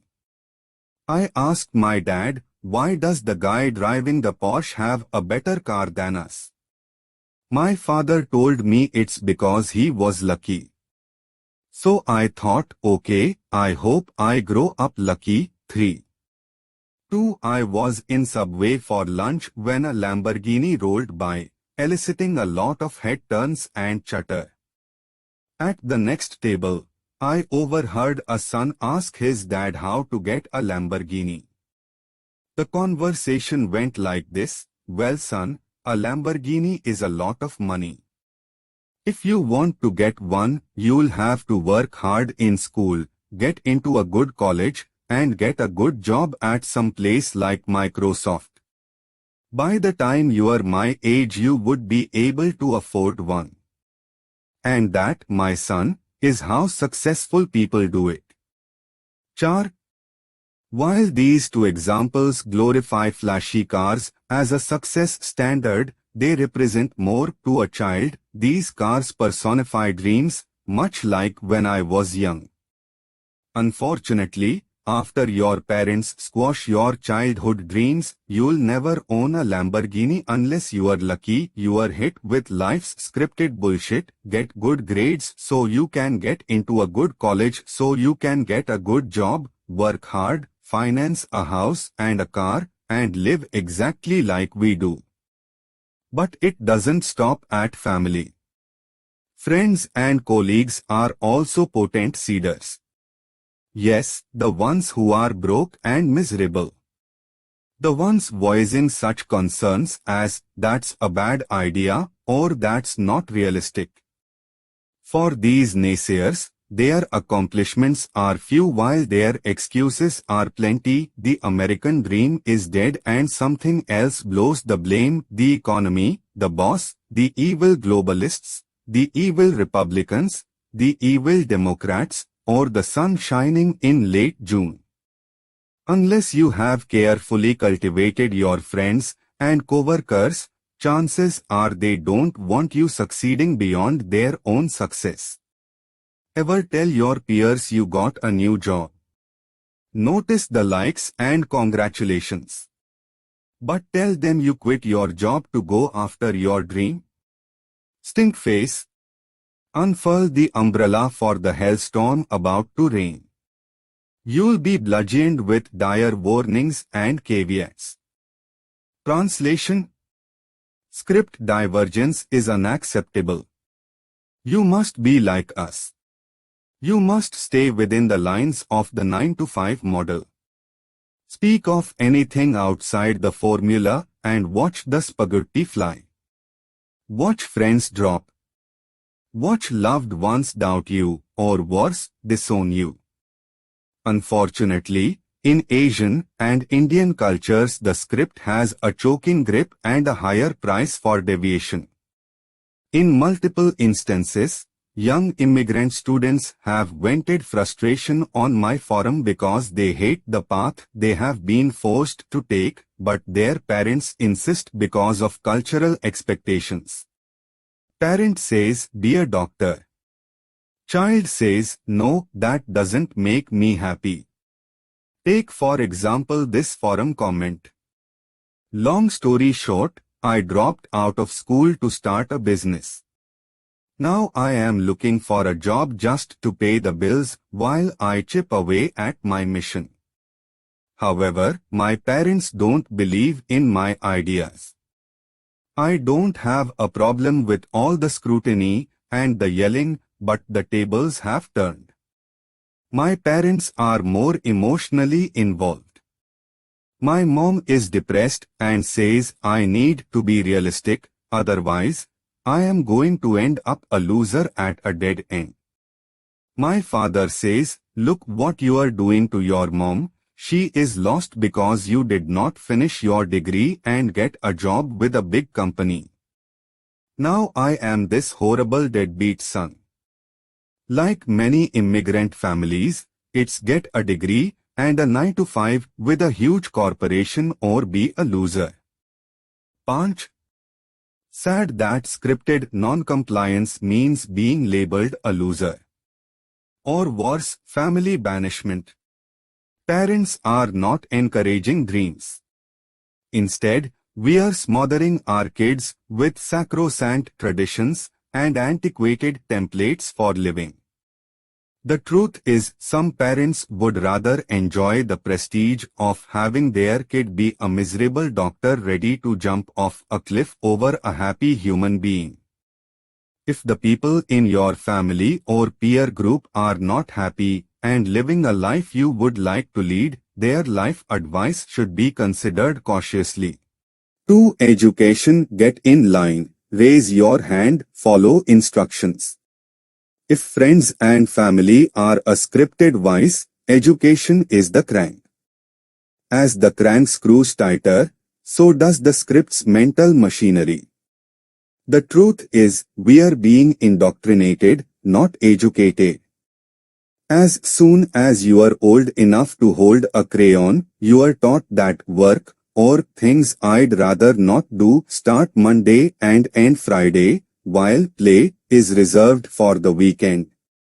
By the time you graduate from college, you'll suffer through 650 weeks in 17 consecutive years of Monday through Friday conditioning, a regimen accounting for nearly 100% of your sentient life, in which it's clear, for each of the next 2,600 weeks of your life, 50 years, you must surrender 5 days into the system, while 2 are for you. Good deal. Next, the educational system conditions you to accept an authoritative structure requiring permission at 8 a.m. You need to be in homeroom, math is at 9 and gym at 10. Eat lunch at noon. Ask permission to piss. Do as you are told, stay in a single file line, and don't talk unless asked. At work, you do the same. You follow instructions. Do as you are told. Unplanned absences are frowned upon. Any weekday freedom requires permission, personal days, vacations, or an early recess to watch your kid's baseball game. In high school and throughout college, the scripted worldview targets its primary nemesis, critical thinking. Instead of exposing our kids to free thought, educational institutions are now full-fledged indoctrination camps pushing ideological agendas from ideological administrators. Critical thinking is being systematically destroyed where two opposing viewpoints are no longer debated. Instead, students are blustered with opinions and partisan doctrine presented as facts or established rules of normalcy. For instance, in 2014, a Connecticut high school blocked internet access to conservative websites, such as the National Rifle Association, Christianity.com, and the National Right to Life. The message: you cannot think for yourself, we will think for you. I'm not advocating Jesus or guns, I'm advocating critical thinking and the freedom to examine both sides so you can decide for yourself. When issues are presented through a scripted firewall, no matter if it's a domineering Catholic nun with a wooden stick or a Marxist professor wearing an ugly sweater vest, critical thinking is conveniently destroyed. And guess what? The script doesn't want you thinking critically. Educational propagandists and their thought police, however, are not limited to just state-run institutions, they could be private or theological. Regardless, the war for your child's mind has no safe harbor. Statistics reveal a whopping 72% of American colleges and their faculty promote a state-centric collectivism over individualism, while stifling divergent thought. Chair the university system, once an intellectual crossroad for ideas, is now the largest confirmation bias on the planet, where mass-cast opinions are sheathed in safe spaces as undebatable truths. Another scripted failing is failure itself. In school, failure is a bad thing. Marked by a bloody F and a parental beatdown, failure is admonished. Fail and you are grounded. No TV, no iPad. Is it any shock that straight A students make great employees, while the C students are the guys hiring them? The A students do as they are told, follow rules unquestioningly and stay within the lines. Meanwhile, C student and future billionaire Johnny is a 9th grader's newest BFF. He is underneath the bleachers selling his older brother's Playboys at $25 a pop. Education's final nail in the scripted OS is a disturbing ethos of victimology and the normalization of averageness, as if these things were virtues. Competitive drive is being suppressed and gagged. Our public schools, and some parents, are grooming our kids to be a dithering, over-medicated and over-coddled band of wimps who throw tantrums when their sippy cups go empty. Today, we protect feelings. We praise when no praise was earned. Because you simply exist, you are entitled. And if you are not granted entitlement, you are a victim.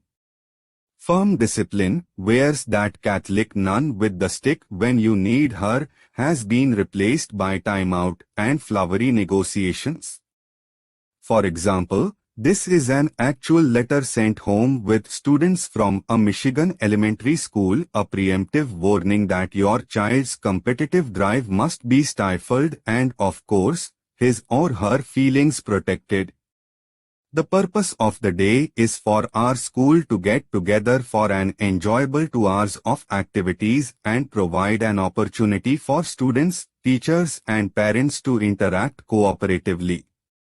Since we believe that all of our children are winners, the need for athletic ability and the competitive urge to win will be kept to a minimum.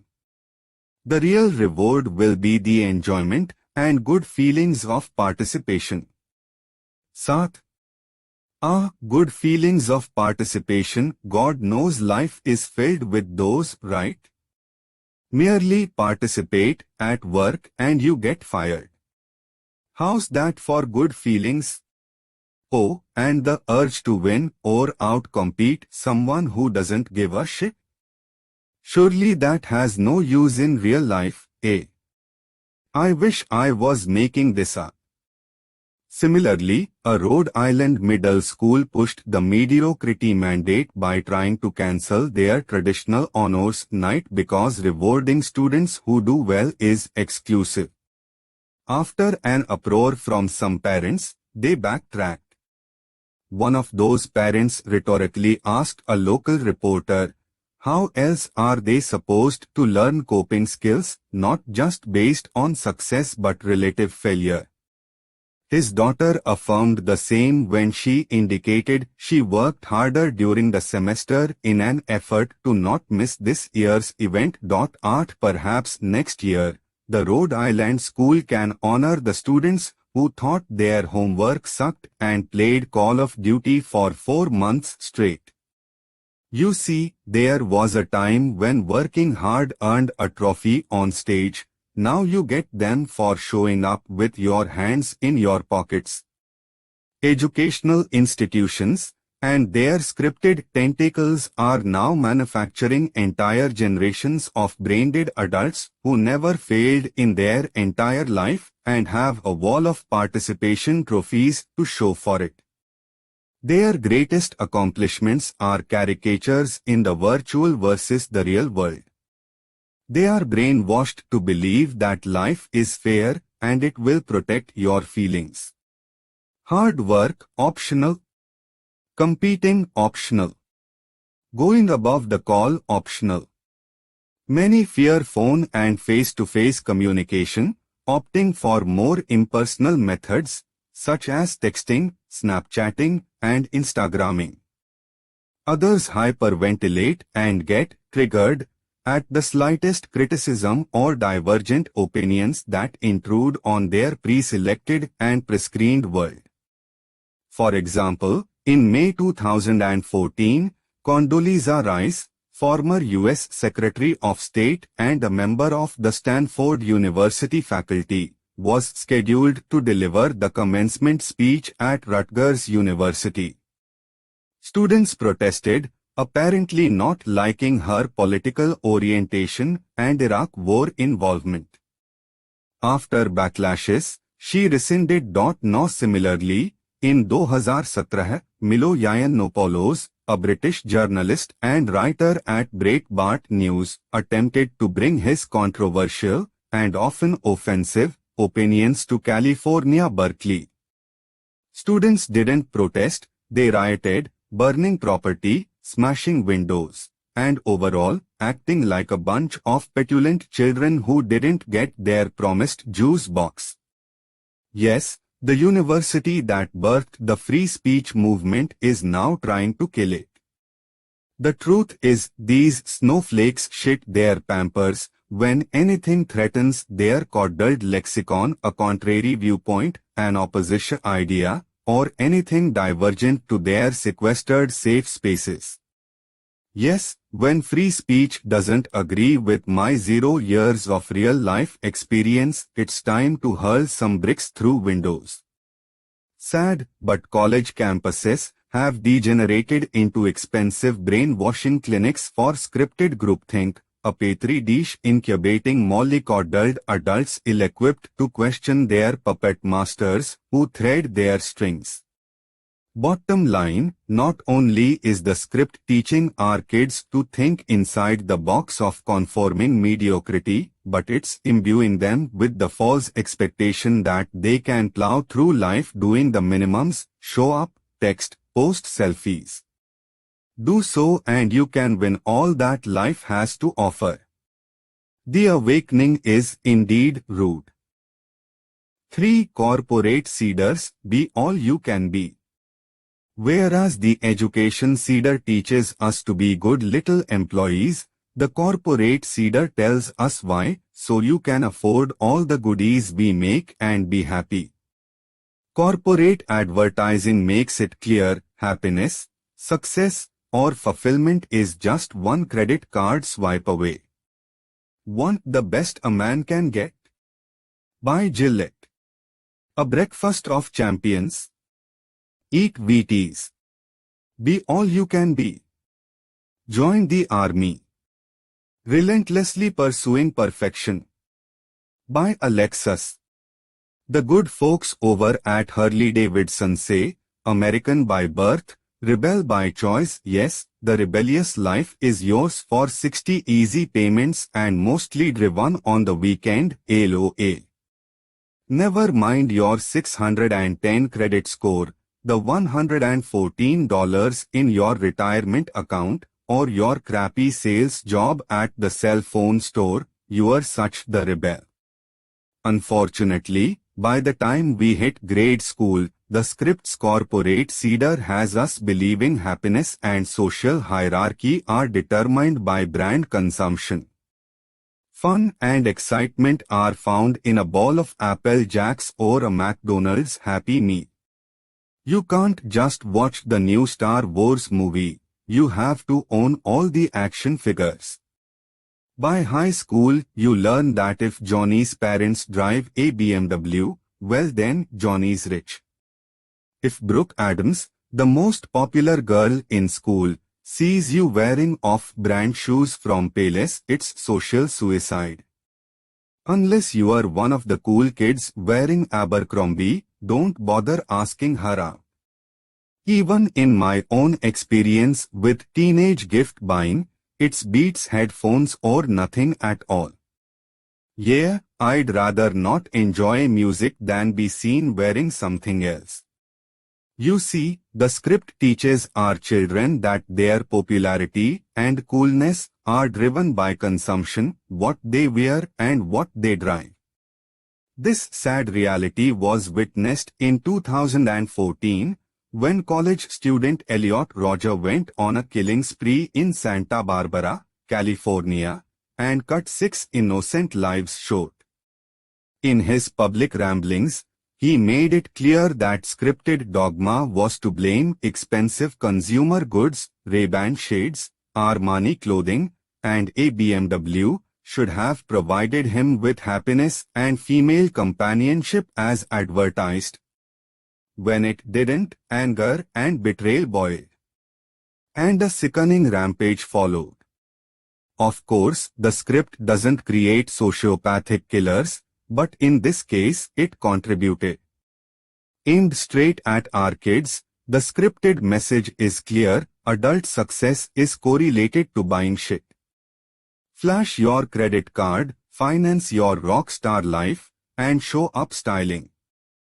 Do so and happily ever after is your reward. 4. The financial seeder, trust those who cannot be trusted. I was told recently that a friend of a friend wrote a book on how to get rich. According to my buddy, the book details the usual financial orthodoxy involving Wall Street, frugality, and 3/4 of your life. The problem is my friend knows this guy well. Very well. And guess what? He is not rich. Not even close. And yet here he is, the proverbial blind leading the blind. If you want to become a champion swimmer, shouldn't your coach know how to swim? Every 9 seconds, a new personal finance book is published. Okay, I made that stat up, but I'm guessing there are a bazillion books on retirement, personal finance, and investing. And no matter who the author, these books always dance the same dingbat dance: work hard and long, save and invest for decades, and one day you'll be rich. You see, this explains why most people over 65 are multimillionaires.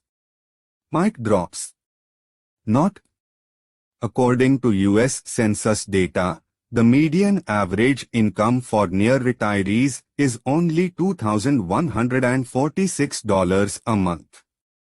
Additionally, according to the 2014 Retirement Confidence Survey, a whopping 60% have saved less than $25,000.10. I guess theory doesn't work out in practice. Behind the avalanche of money books lurks the script and its financial cedar, the multi-trillion-dollar financial industry consisting of banks, government, financial funds, and investment houses, including the mediums bolstering them. Their job? To entice your fiscal future into the grip of hope and prey, three uncontrollable and unpredictable markets: the job market, the stock market, and the housing market. That's right, anchor your retirement to Wall Street, a bunch of untouchable bankers, and a ponzified social security scheme propped up by a perpetual printing press called a government. Meanwhile, your bank pays you 0.08% interest on your savings, and the financial cedars of the scripted fantasy get fabulously wealthy managing your money while charging hefty fees for the privilege. The goal is your undying belief that your life savings are in good hands. When you find out it isn't, it's too late. You are too old, or worse, dead. 5. Government, the Santa Claus for adults. WHO live like children. There will never be a more wretched hive of scum and villainy. Washington, D.C., your government, is the insatiable mothership of scripted doctrine. In the old days, we had a representative government where citizens took temporary leave from their profession to serve political office. Back then, government was by the people, for the people. Today, it's by the few, for the few. And crawling within the legislative halls are over 10,000 lobbyists, who spend an average of $10 billion annually, each greasing a special interest agenda. Jara. Meanwhile, millions of MODEL citizens are unknowingly trapped in a servitude system designed to enrich government and power. The battlefront for this high-stakes game plays out in a political duopoly that feigns citizen representation. One party promises freebies, the other promises freedom, but neither can be trusted. The joke's on you. No matter the promises, your vote is merely symbolic in determining where power shifts and consolidates among special interests and oligarchs. Listen to politicians, and they'll campaign scripted platitudes that make you seethe with envy, anger, or both. Those evil business owners, surely rich through nefarious means, aren't paying their fair share and need to be penalized for their obscene profits. Oh, and you're poor because someone else is rich. Never mind that the last time you opened a book, brick phones were technological marvels. But don't worry, the government is here to institute moral and just order. In 2011, amidst thunderous applause, Barack Obama stood straight-faced at a campaign podium and said, "If you own a business, you didn't build that." Conservatives jumped on the gaffe like flies to dung while progressives dismissed the statement as selective paraphrasing. On whatever side of the political spectrum you sit, the scripted message is clear: you owe the government gratitude for their benevolence, whether it's in context, roads, bridges or fire departments, or out of context, businesses built from your sweat and tears, good ole Uncle Sam loves you, and your money, and their help is paramount to your success. And then there is my favorite scripted scam propped up by who would guess? The Federal Reserve. They have a knack for conducting studies. Yes, the money printing vote of the government wants you to know that a college degree is worth X dollars over your lifetime. In 2014, The Economist reported that student loan debt exceeded $8.2 trillion. This debt cannot be bankrupted away. It must be repaid with tax-producing work. And work produces economic growth, which produces more consumption and more taxes. Is it any coincidence that the manufacturing process for Odio citizens cements in college? For the uninformed, college is a leather-lined conveyor belt straight into the scripted slaughterhouse. You see, when you participate in a scripted economy, paying a fortune for a college degree, financing a 30-year mortgage, buying a bunch of crap you don't need, you bankroll government. After 9th November, in response to the new terrorist threat, President George W. Bush infamously suggested that Americans go shopping because, by all means, if you want to defeat religious radicals, a new Ford Mustang could be the silver bullet we have been looking for. The government knows consumption powers the scripted machine, whether it's war, votes, $47,000 TSA iPad apps, or a huge industrial contract priced at 300% over market. Make no mistake, we are being collateralized. 6. Media, we are objective in our subjectivity. Noam Chomsky once said, the smart way to keep people passive and obedient is to strictly limit the spectrum of acceptable opinion, but allow very lively debate within that spectrum. No words better describe the script's mouthpiece, the media. From the local news to the national press agencies, to internet newspapers to talk radio, the illusion of this tainted water is you pick the flavor. Decades ago, the media once objectively reported the news and let you judge. Yes, journalism was real. Since then, Bernstein and Woodward have regressed into Olbermann and O'Reilly. Now journalists are scripted propagandists in the business of public relations, censoring, distorting, and crafting whatever news befits their agenda. News channels no longer objectively report but have become unconfessed spokespersons for the political duopoly, firewalling truth and stoking the fires of our biases. With a fully co-opted media, we now live in an ineptocracy controlled by an oligarchy. The least able to produce elect the least able to lead, who then confiscate the production from a diminished pool of producers. In return, laws, which aren't read, debated, or understood, are passed benefiting the power structure. Mistruths and misdirections are spouted from both sides of the aisle as a matter of public policy, and the media doesn't give a shit. Politicians, from world leaders to the city councilman, lie and hem-haw daily, and again the media doesn't give a shit. Collective heads are buried in ashes while the ineptocracy demands news over the first lady's dress or some pissing royal baby born across the pond.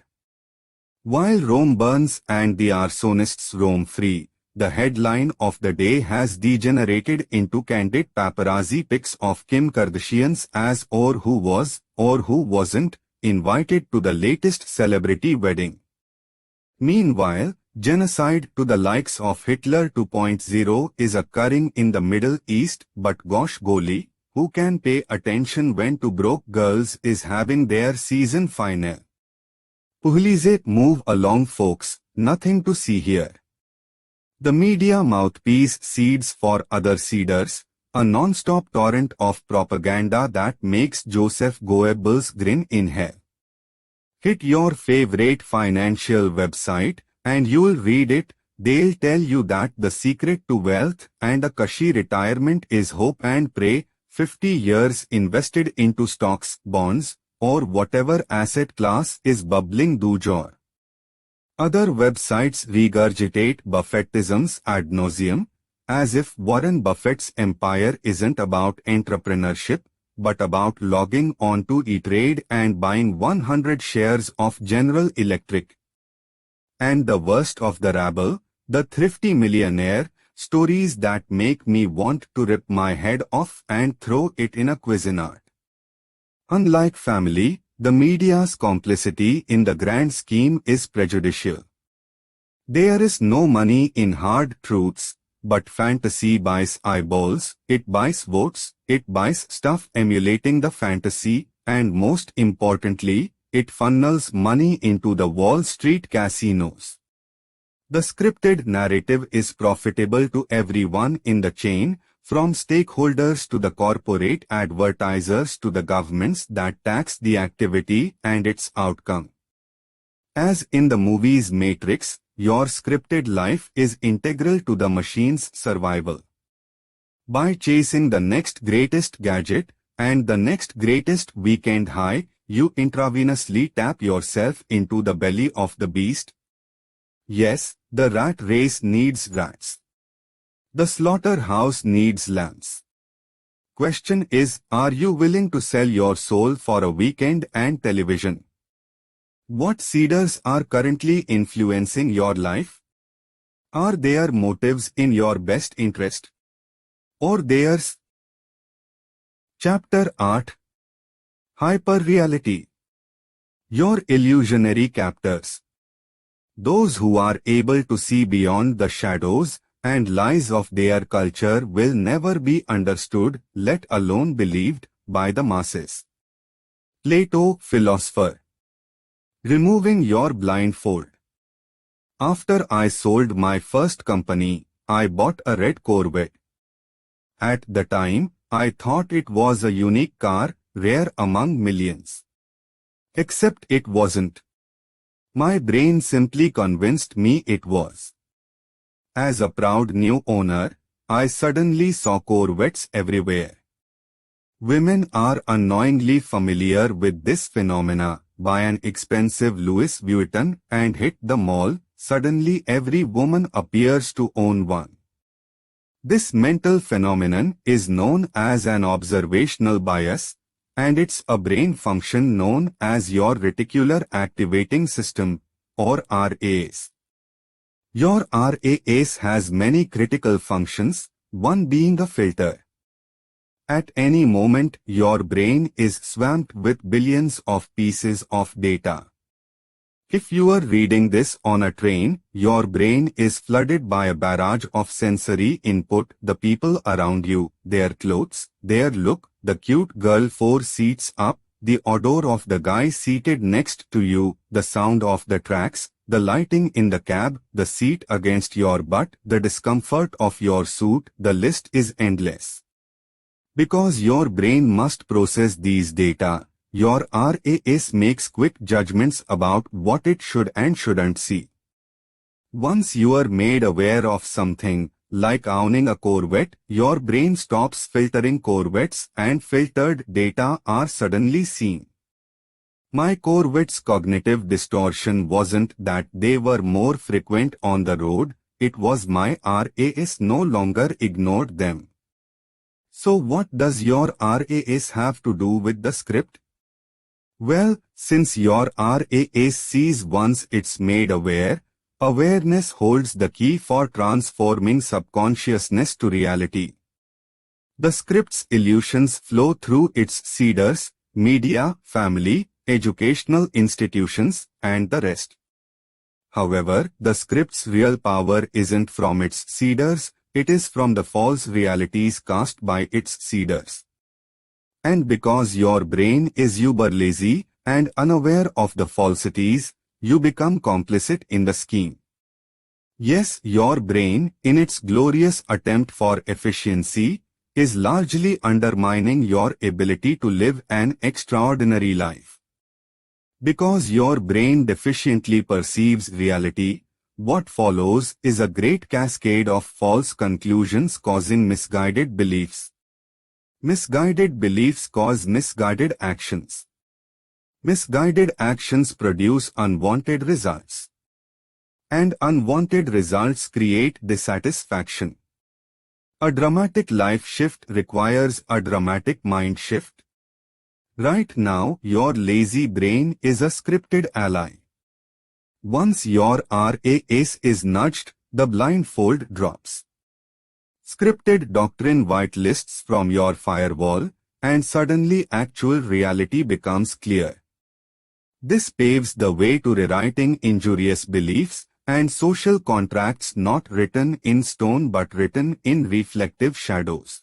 Once your brain is exposed to the secrets behind a magician's tricks, the appearance of magic disappears, as does the magician's power to deceive. The script's shadowed conventions, hyperreality. Misperceived reality is best hyperbolized in the ancient story, The Allegory of the Cave by Greek philosopher Plato. The tale is about several prisoners held captive in a cave their entire lives. The prisoners are chained in such a way they cannot move their heads or legs, forced to forever stare at a cave wall. Behind them, a fire blazes high above. Stationed behind the prisoners, and in front of the fire is a depressed walkway and a parapet wall. On the walkway hidden behind the parapet, several puppeteers upcast various figurines, objects, and shapes, casting shadows on the prisoner's wall. The prisoners cannot see the puppeteers or the objects passing behind them, only their walled shadows. Because these shadows are the only reality the prisoners know, they are misperceived as real and substantive despite the reality that schemes behind them. This ancient story told more than 2000 years ago is just as relevant today. You see, the script is also a collection of shadows, simulations, and cognitive distortions, a collection of authentic fakes and mental alchemy designed to keep us chained in a cave, mesmerized by a pseudo-reality. And instead of shadows cast by puppeteers, the script has its seeders. The truth is, the script, you, I, and the entire civilized world revolve around a web of wizardry called hyperrealities.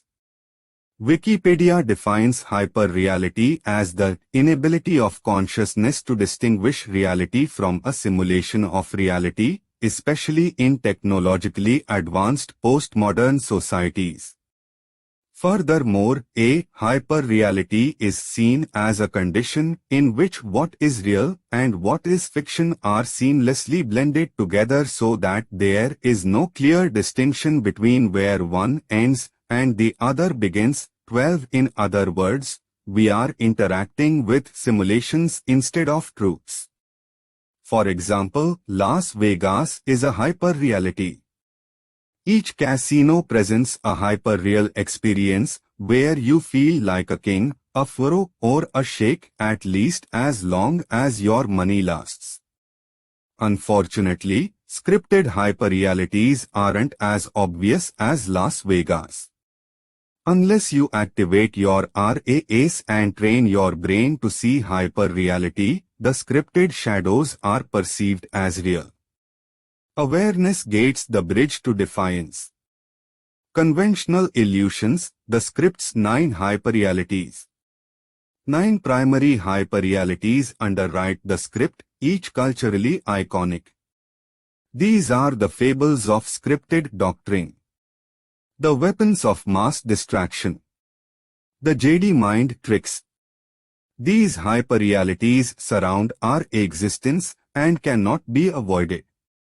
Our goal is to swivel your head around from the cave wall, expose the reality behind the shadowed projections, and activate your RAs.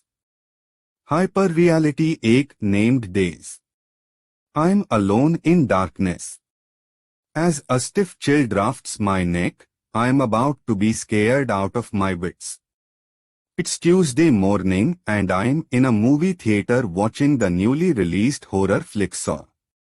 The theater is empty, not because the movie sucks, but because everyone else is busy trading life away in exchange for little pieces of paper called money. And ironically, while I piss my pants in fear for the next 2 hours, my business makes enough money to pay for the movie 20-fold. Meanwhile, outside the theater darkness lies the true horror of the day. Millions of people have killed their Tuesday and willfully postponed their life until the weekend. I'm not sure what's scarier, the mass murder of Monday through Friday or the murders in the movie I'm about to watch. Long ago, your first day at school birthed the hyper-reality named days. Think Monday through Friday and what do you feel? Anguish? Maybe a little discomfort? How about the word Saturday?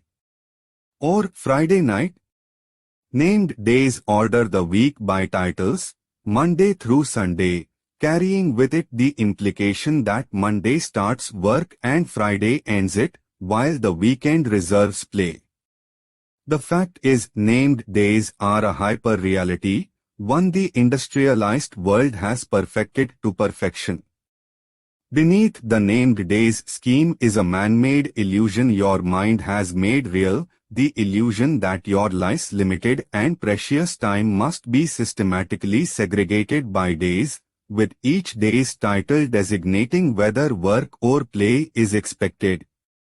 The truth behind the shadow. There is no celestial reason or natural phenomenon behind a 7-day week cycle. The Earth simply takes 24 hours to rotate on its axis, and the Earth has no idea if that rotation happens on Sunday or Thursday. If aliens orbited Earth, Monday through Sunday wouldn't be recognized. Nope, their supercomputers would identify one planetary rotation equals 24 hours and one revolution around the Sun is another 365 24-hour sequences. For every creature on Earth, named days don't exist. Your dog Rex doesn't know the difference between a Sunday and a Tuesday, other than you might spend more time with him on Sunday. His Sunday feels exactly the same as a Monday. The mathematics are real, named days are not. In other words, the entire scheme is an artificial interval to institute order. Monday is an illusion. Sunday equals Thursday. The Earth is indifferent, with the exception of one creature, humans. Hyperreality though consumerism. Consumerism is the myth that consumption can produce success or happiness. Despite that Vogue magazine, despite that Audi commercial, despite that banner ad, you are not what you own, but you can be owned by what you own. If the script was a jail cell, consumerism and the debt it creates are its bars of incarceration. That house with the 30-year mortgage, that car with the 7-year loan, that boat, and that degree, all backbreaking expenses that can paralyze your existence. Consumerism, materialism, or stuff, is the ubiquitous hyper-reality that dominates the world's economic engine, and it will dominate yours if you cannot pierce its shadow. Mega corporations spend trillions annually to create consumer hyperrealities, or in marketing speak, brands, all designed to communicate a fabricated perception. Brand X says you are wealthy, Brand Y says you are fashionable, and Brand Z says you are rugged. If you drive a Toyota Prius, the advertised perception is practicality or thriftiness. A Lamborghini advertises wealth, which may or may not be factual. When I bought my first Lamborghini, the hardest part of the purchase wasn't the price tag, it was succumbing to a hyper-reality. From a utilitarian standpoint, a car gets you from point A to point B. My Lamborghini was 5% car and 95% hyper-reality. But in the real world, people cannot make the distinction. For example, whenever I validated my hyper-reality at a nightclub, I immediately bypassed the line and got into the club. Had I driven my Toyota and validated, I'd receive no such treatment. Nope, get to the end of the line, buddy. In the Lambo, I am presumed rich and noteworthy. In the Toyota, I wait with the rest of the proletariat. Reality is ridiculously distorted. My car changes nothing about me, not my looks, height, or the $9 in my wallet, but it changes perception. The consumer hyper-reality cons the ladies as well. See those expensive red-bottomed stilettos. Depending on who you ask, some will say you are classy, affluent and stylish. Visit some gossip blogs, and they'll accuse you of being a well-paid escort. Whatever the message, it's not real but simply a crafted perception.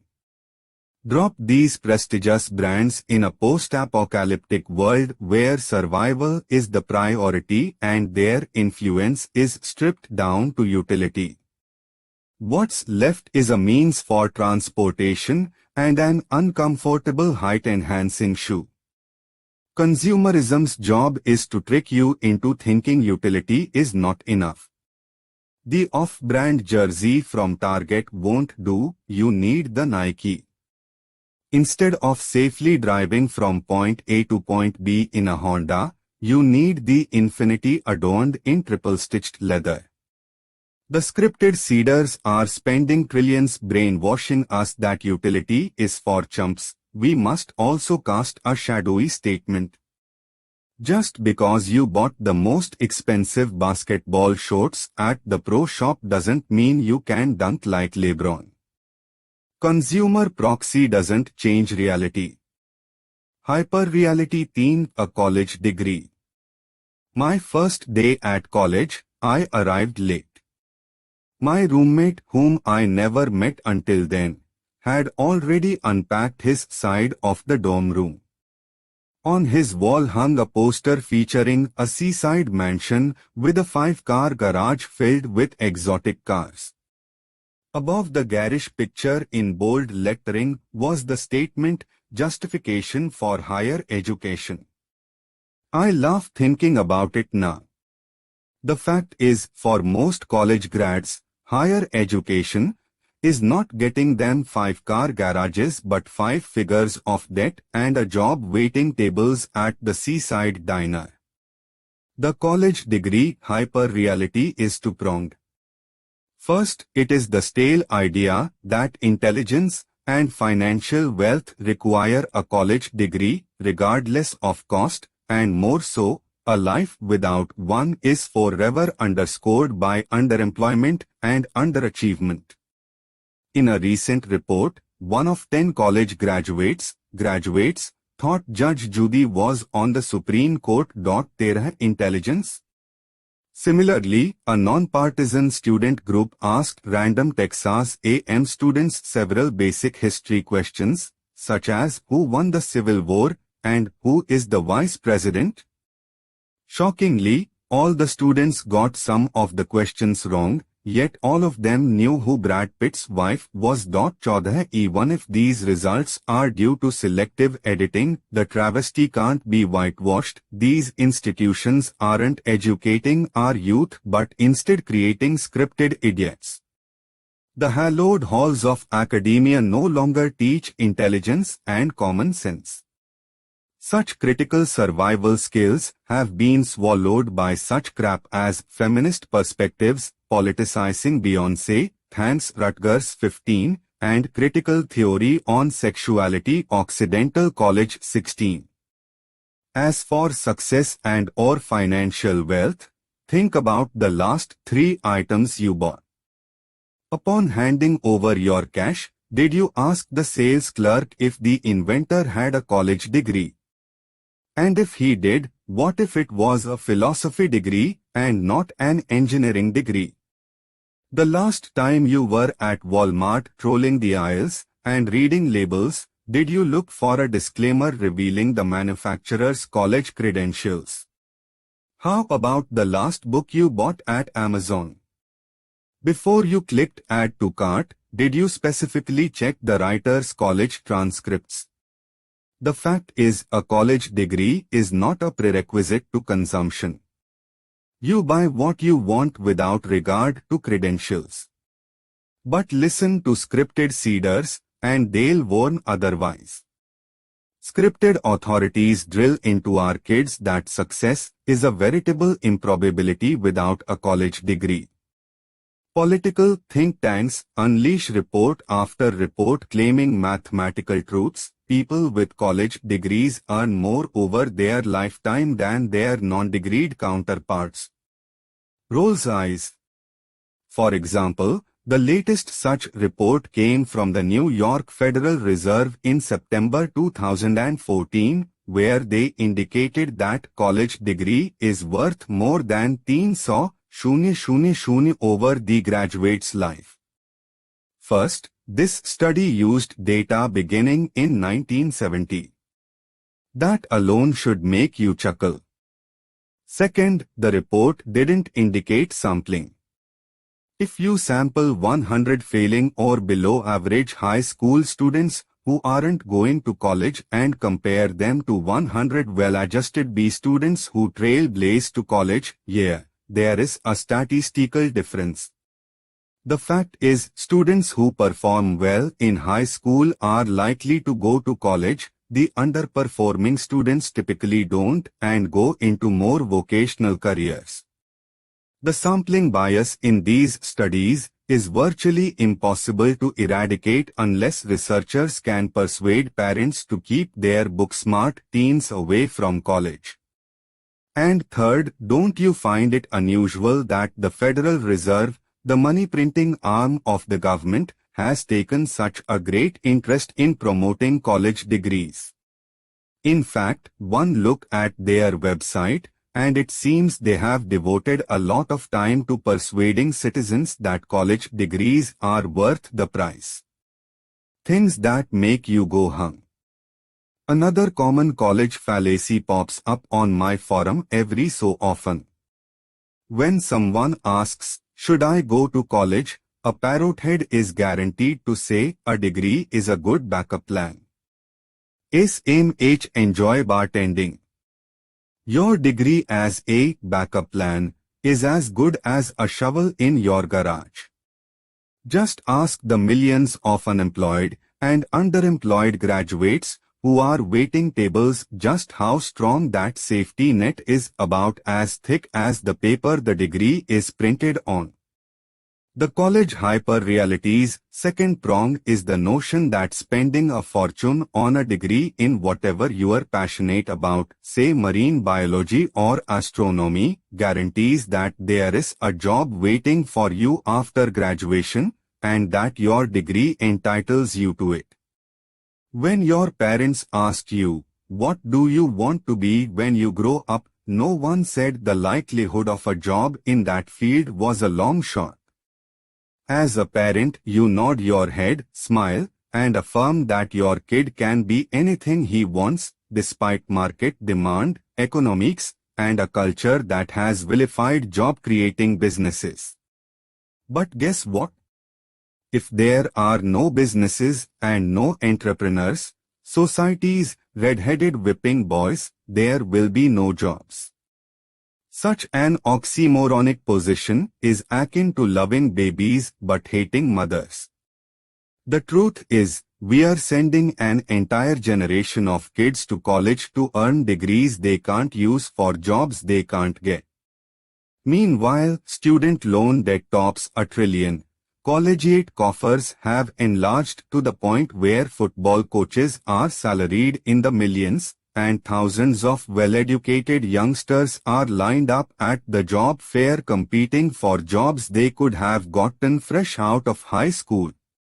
Again, the reality is different from the hyperrealistic version. A college degree doesn't produce jobs out of thin air. It entitles you to nothing. I repeat, nothing. My significant other is a nurse who recently had a good story exposing college's dual-pronged hyperreality.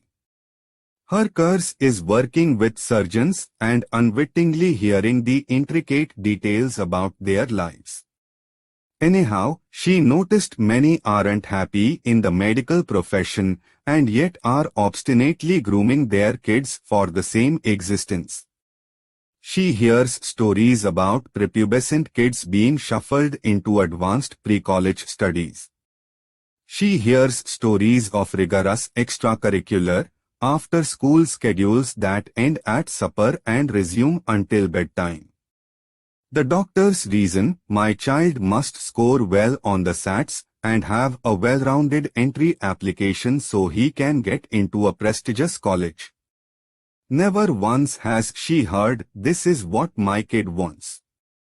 Do we really want our kids taking classes they hate so they can pursue a career they also will hate? The hidden scripted agenda behind college is economic indebtedness to get you enslaved into the 9-to-5 named days work cycle, regardless of cost, job economics, and circumstances.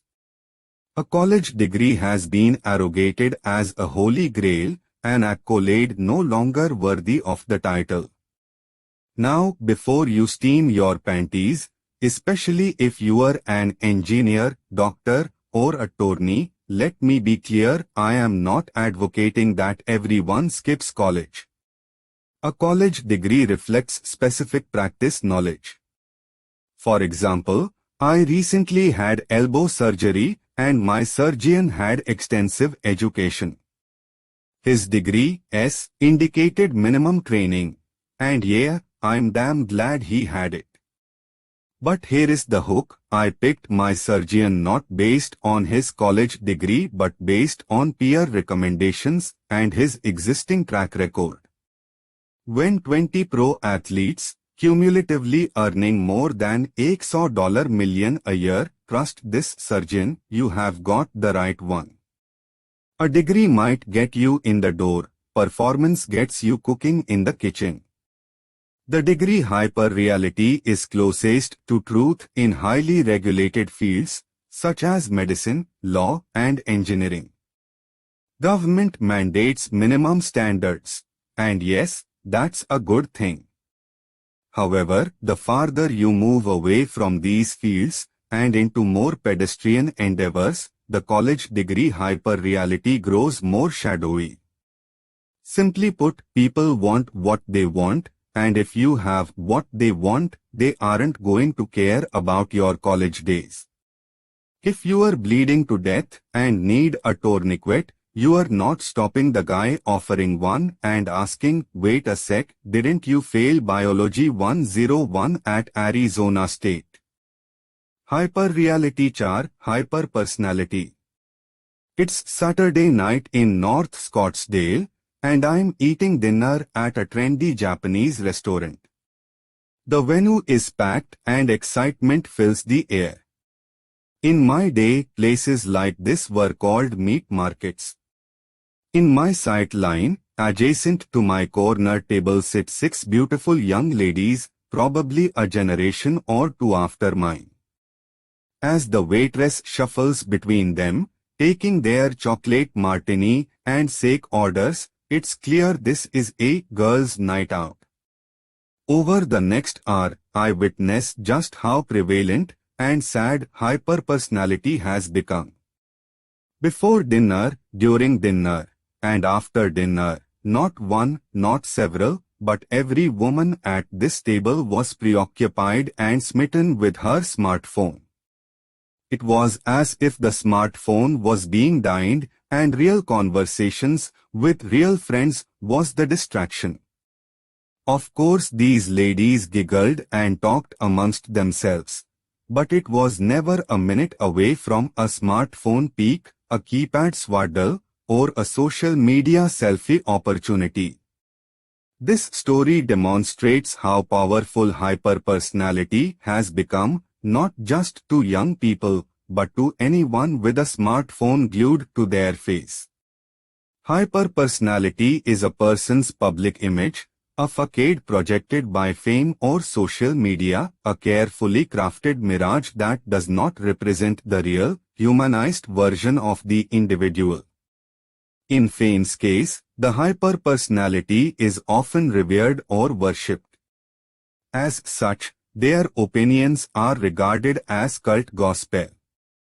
With social media, where individuals post the photoshopped highlight reels of their life, the hyperpersonality becomes an unreasonable and unsustainable capstone extrapolated from speciously curated snapshots of time. And in many cases like My Girl's Night story, the expression of the hyper-self becomes more important than the true self. When renown is involved, the hyperpersonality and its perception become the communicative front. For instance, would you believe I'm a hyper-reality? When someone writes me and says, "You are my idol," or "You are a god." Yes, I have received email with those subject lines. They are perceiving and interacting with me as a hyperpersonality, not the real me. Some fans think I have a crystal ball capable of predicting anything, anytime, anywhere. MJ, is this a good idea? Should I drop out of college after 3 years?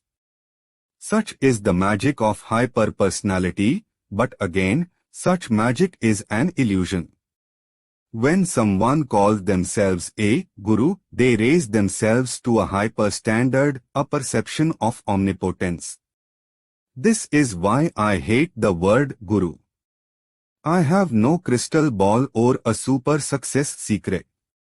While my odds might be better than the average Joe, they are not sure things. I fail at business, make mistakes, fart, trip downstairs, and make poor decisions. I am human just like you. Another example of hyperpersonalities is famous personas. Can you imagine Warren Buffett losing money? He makes bad investments. He is wrong on a lot of things. And yet, when the Oracle of Omaha speaks, people melt to their knees and lick the lint between his toes. Same goes when a famous face walks into a restaurant. People react as if they are seeing Elvis reincarnated.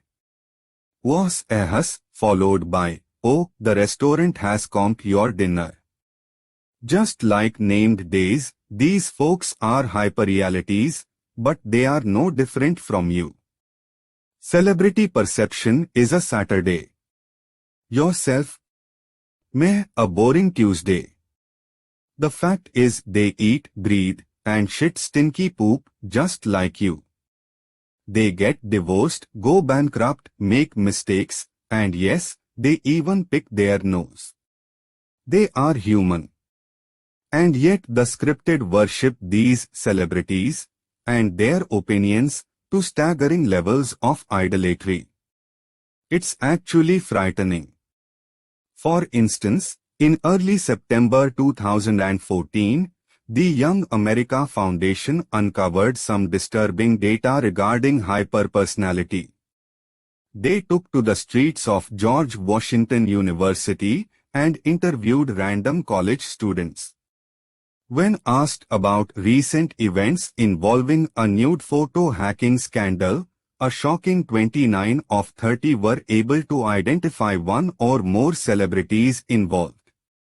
Sadly, when asked to name which anniversary of a major national event was approaching, 11th September, only 6 of 30 could do so.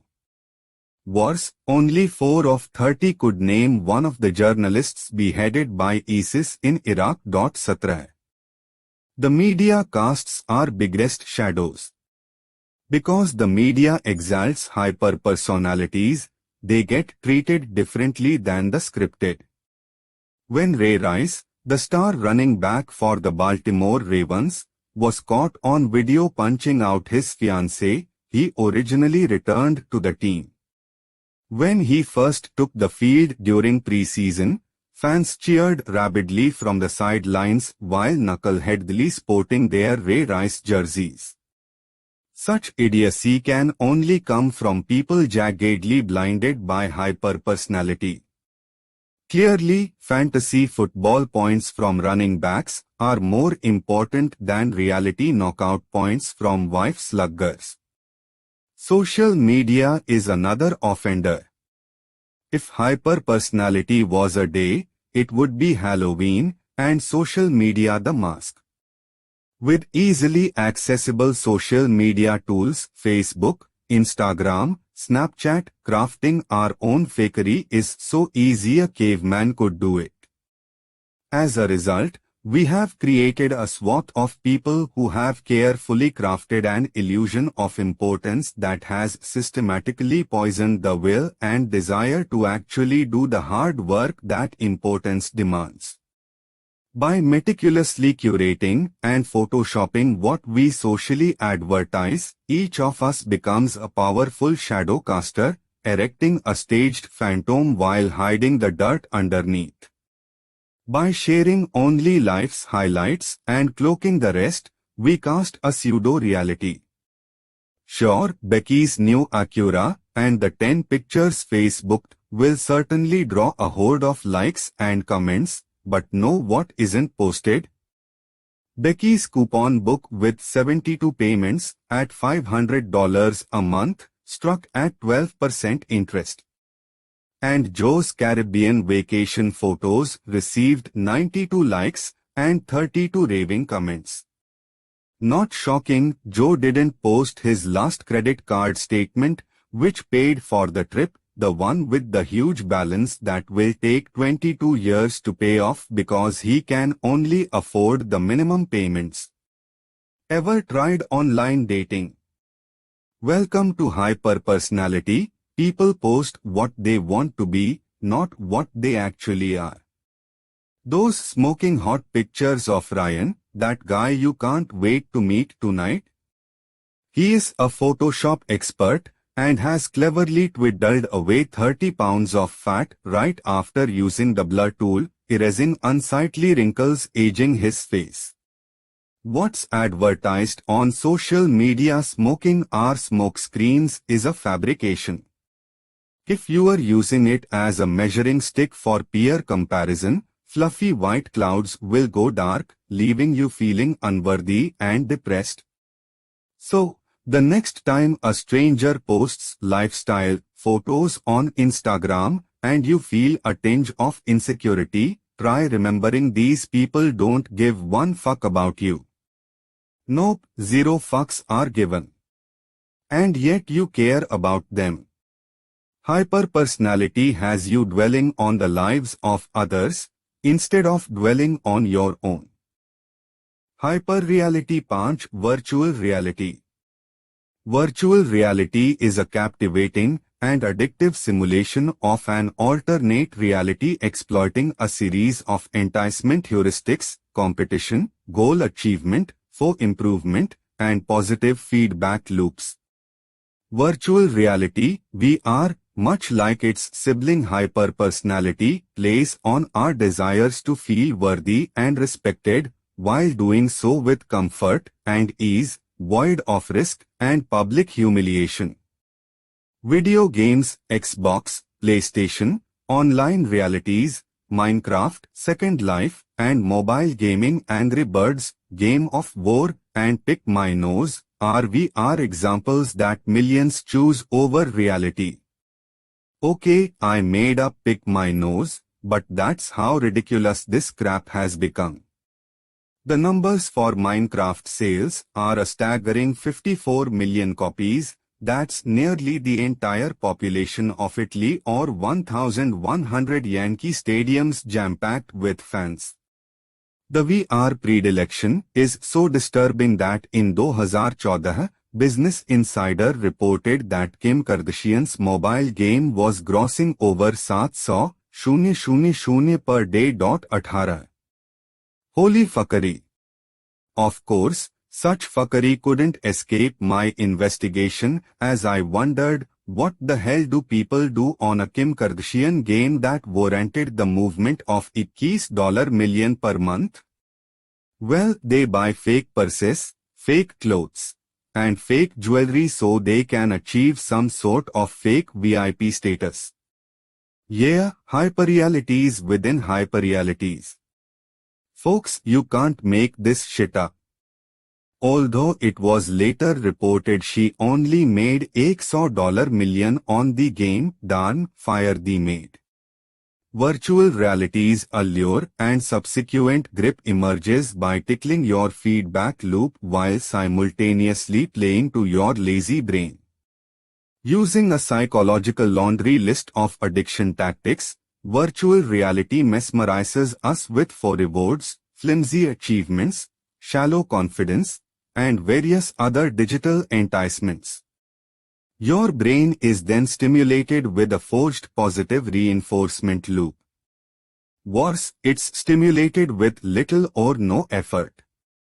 Why hit the dojo every day for black belt training when you can just sit on the couch, grab some Cheetos, and press the on button? There is a war for your mind and your money. Unchecked and unaware, your brain laps it up like a thirsty dog. Once hooked, it lays the groundwork for behavioral responses that border on the insane, camping out on sidewalks, declining nights out with friends because you just got a hit that next level, or worse, letting it become the most important thing in your life, because it is your life. Take this comment reported by a forum user.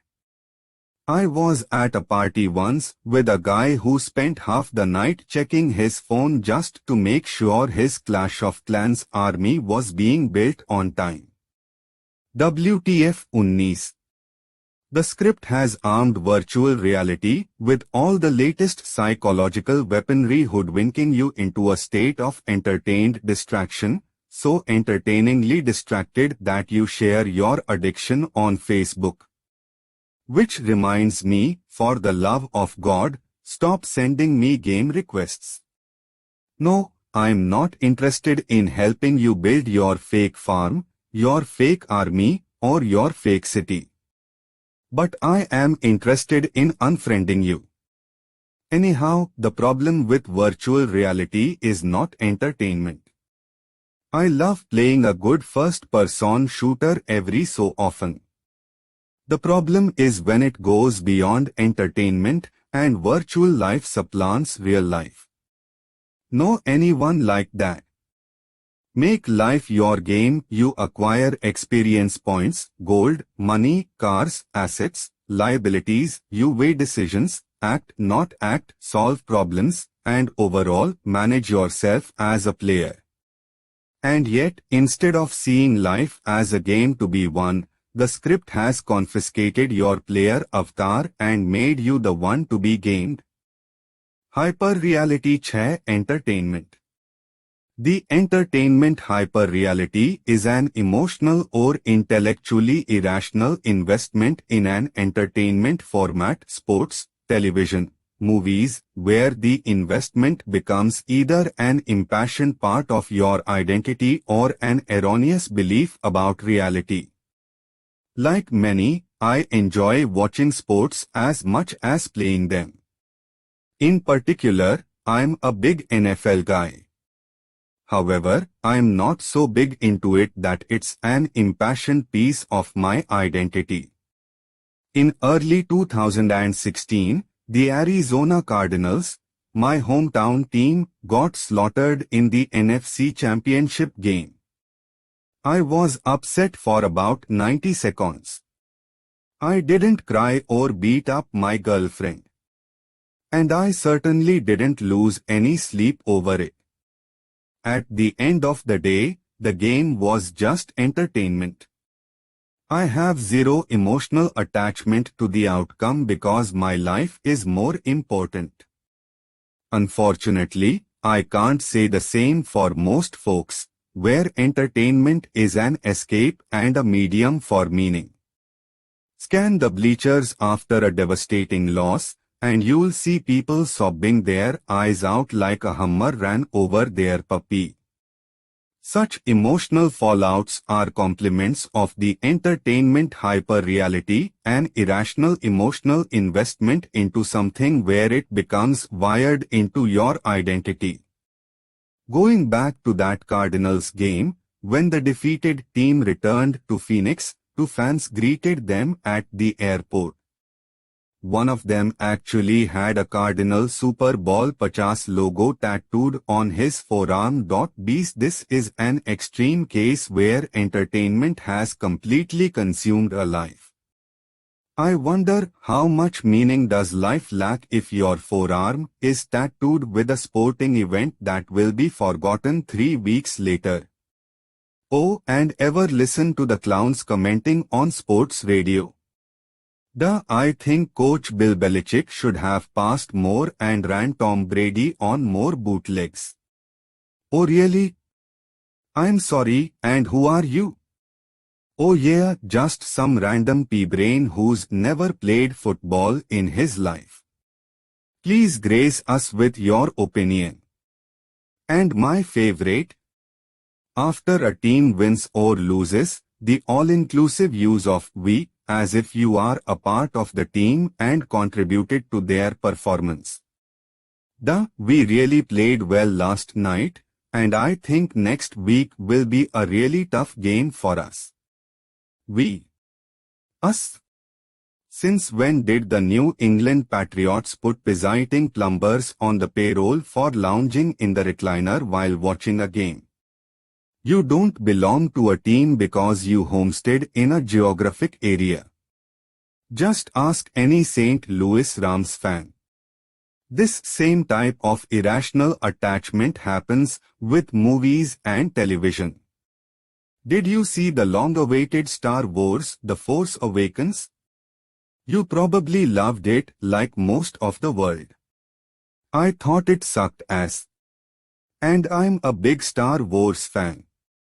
Heck, my books pop Star Wars lines often. But in the case of The Force Awakens, I watched it like any other movie, from a cinematic and plot perspective. How good is the story? Is the science fiction believable with respect to science? I didn't let emotional investments sway me from honesty. From a story angle, not to mention science, it was just a plot retread with zero scientific believability. Youthful nostalgic emotions didn't cloud my honesty. Seriously, if the sun was sucked dry in the Star Wars universe, life on Earth would go on as if nothing happened. I can suspend disbelief, not my entire brain. Anyhow, I know this sounds like I'm a curmudgeon who doesn't like fun, but that wouldn't be true. I love entertainment, it just isn't woven into my life's purpose. That's important, because I have been there when it was. I have wasted too much precious time on this shit, time I will never get back. When I was younger, I medicated my dissatisfaction in every episode from Star Trek: The Next Generation. Darmok and Jalad at Tanagra. There are 5 lights. My apologies to non-Trekkies, but the obsession bordered on the ridiculous as I still remember this crap 25 years later. Likewise, during the 90s, the Chicago Bulls had Michael Jordan, and the television had me. I never missed a game. I got angry and depressed after losses, punched walls, and spent fortunes on NBA shirts. Yeah, I was emotionally invested like it actually impacted my life. It was so bad I scheduled my world around it. Date with a gym hottie. Nope, raincheck Jordan is battling Patrick Ewing tonight. If yin is the emotional side of the entertainment hyper-reality, then yang is intellectual irrationality. For instance, thanks to Hollywood scriptwriting, are you one of millions who believe that a Macintosh PowerBook computer, circa 1996, can save the world from an alien race that has traveled trillions of miles across the galaxy? Independence Day, 1996. Heck, in Batman Begins, apparently the standard for achieving superhero status is simply a few pull-ups in a subterranean prison. Watch a dozen Hollywood comedies and you'll think you're superhuman. You can have unprotected sex with old flames, strangers at truck stops, and hookers in Harlem and yet be totally immune from herpes, chlamydia, or unplanned pregnancy. Commandeer a police cruiser in Las Vegas, skydive off the roof of a casino, and even commit felony breaking and entering, and by golly, there are no consequences, just shits and giggles. These hyperrealities are so powerful that youngsters imitate and decide careers based on them. Compliments of the hit TV show CSI. Most high schoolers actually think crime scene investigators interrogate suspects and routinely get into gun battles down at the marina. As a result, the demand for CSI degrees has more than doubled. Ickies. And then there is reality television. How long can the travesty continue before the zombies figure out these shows aren't real? Cleverly edited and stoked for ratings, reality TV is about as real as the breasts at a pricey Vegas nightclub. All of it dramatic illusion, but most believing it's a legitimate microcosm of life. In a 2014 article on Deadspin.com, Floyd Mayweather actually confesses to the Nevada State Athletic Commission that his reality TV show All Access is completely fake. Scenes manufactured and scripted. That marijuana joint? Fake. That 31-minute long bout? Fake. Bias. Think YouTube is different? Those funny videos with millions of views?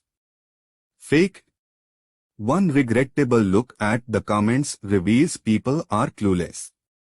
Many of these life portraits are more shadowed manipulations on the wall, nebulous realities, and clever photoshops making us more malleable to the script and less malleable to the real world.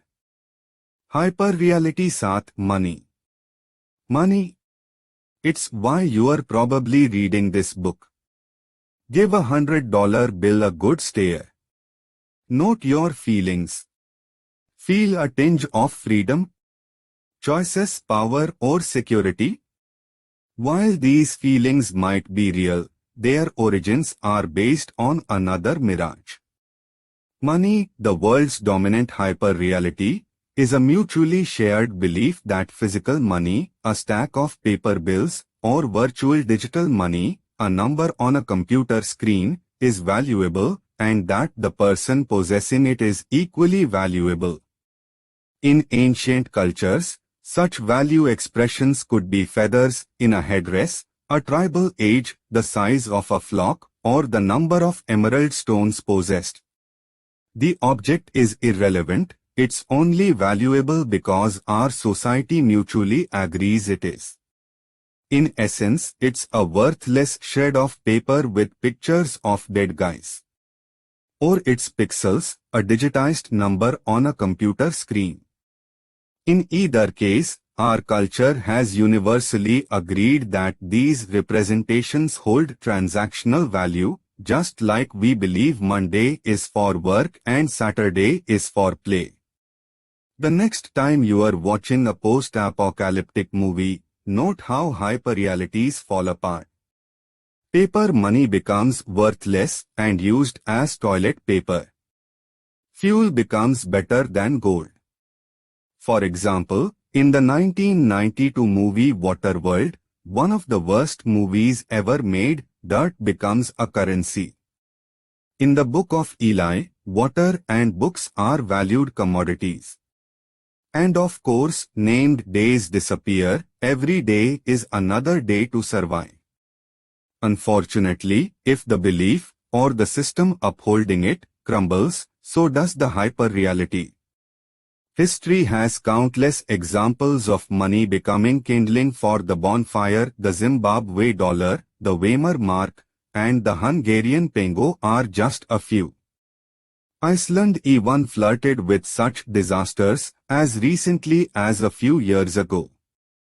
Money is just another shadow on a cave wall, a projection agreeably accepted as real.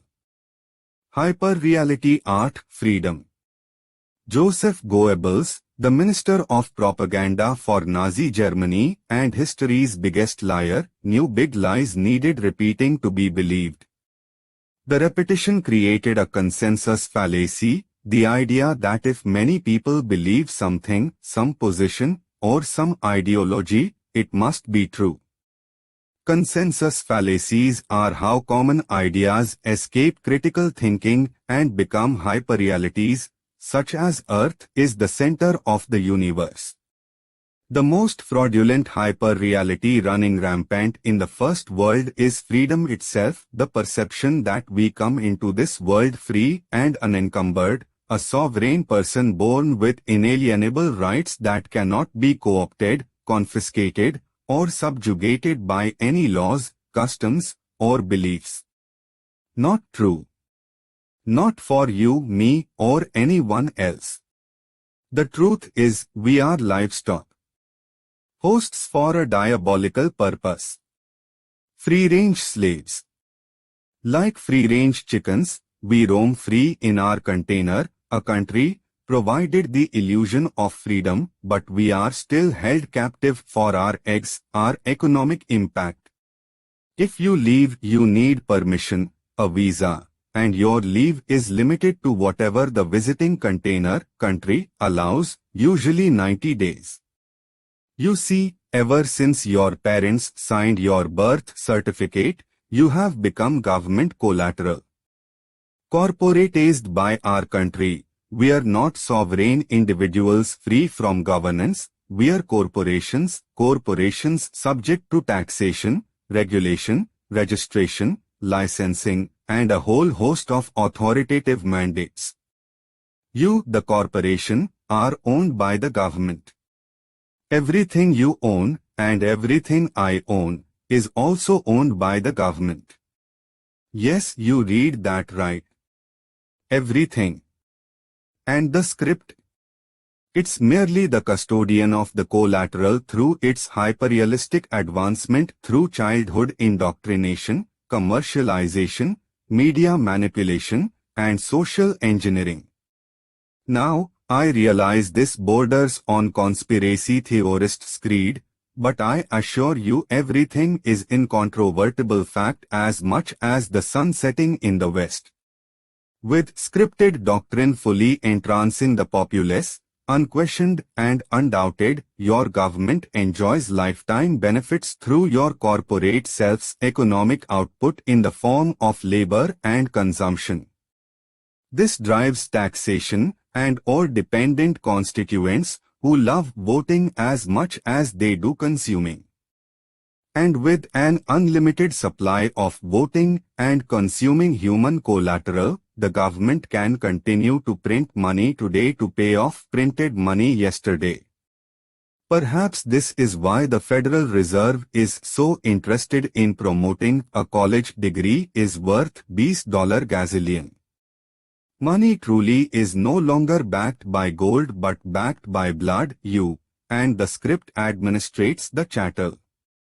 In 1933, President Franklin Roosevelt paved the way for currency backed by human collateral over physical collateral, such as gold. When you hear the phrase backed by the full faith and credit of the US government, what you are really hearing is backed by United States citizens. Our money system is financed on our backs, and the script keeps fish in the pond while the collateral fattens the system. And while we are technically free to make choices, we are not really free in terms of sovereignty. I realize these are quite the leaps. Enslaved over free. Everything I own is not really mine. Thankfully, you don't need to believe it because, frankly, most won't. And that's okay because you don't need to buy the slave argument to win the unscripted life. This section, or this book, isn't about sovereignty, strawman personas, the fiat banking system, or some argument about birth certificates as it pertains to Admiralty law. It's about taking the blindfold off and asking the tough questions. Like if confiscating 100% of your economic output constitutes slavery, at which point does it cease to be slavery? 80%? 50%? 39.6%? So here is the candid truth about freedom and the stuff we think we own. In 2014, I paid cash for a house in beautiful Fountain Hills, Arizona. I own it free and clear, with no mortgage or bank involvement. Liberating, eh? But the truth is, I really don't own it. The government has given me equitable title, which means I'm free to use it as long as I play by their rules. In effect, my home is leased from the government, the state of Arizona, and my yearly property taxes are the lease payment. If I refuse to pay my property taxes, the state will repossess what seemingly is mine. And the amount of the delinquency is immaterial, $20 or 20,000, it doesn't matter. Don't pay and say bye-bye to your crib. Heck, in Pennsylvania, a woman lost her house when it sold at auction for an unpaid $6 tax bill. 23. Ownership? Not exactly. The same holds true for your car. Cancel your insurance, your driver's license, and remove your license plate. How long will it take before you are pulled over, arrested, and your car towed? In my birth state of Illinois, you'd last about 13 minutes. Licensing is simply a co-opted freedom sold back to you by your friendly neighborhood bureaucrat. Here is another story exposing the freedom hyper-reality.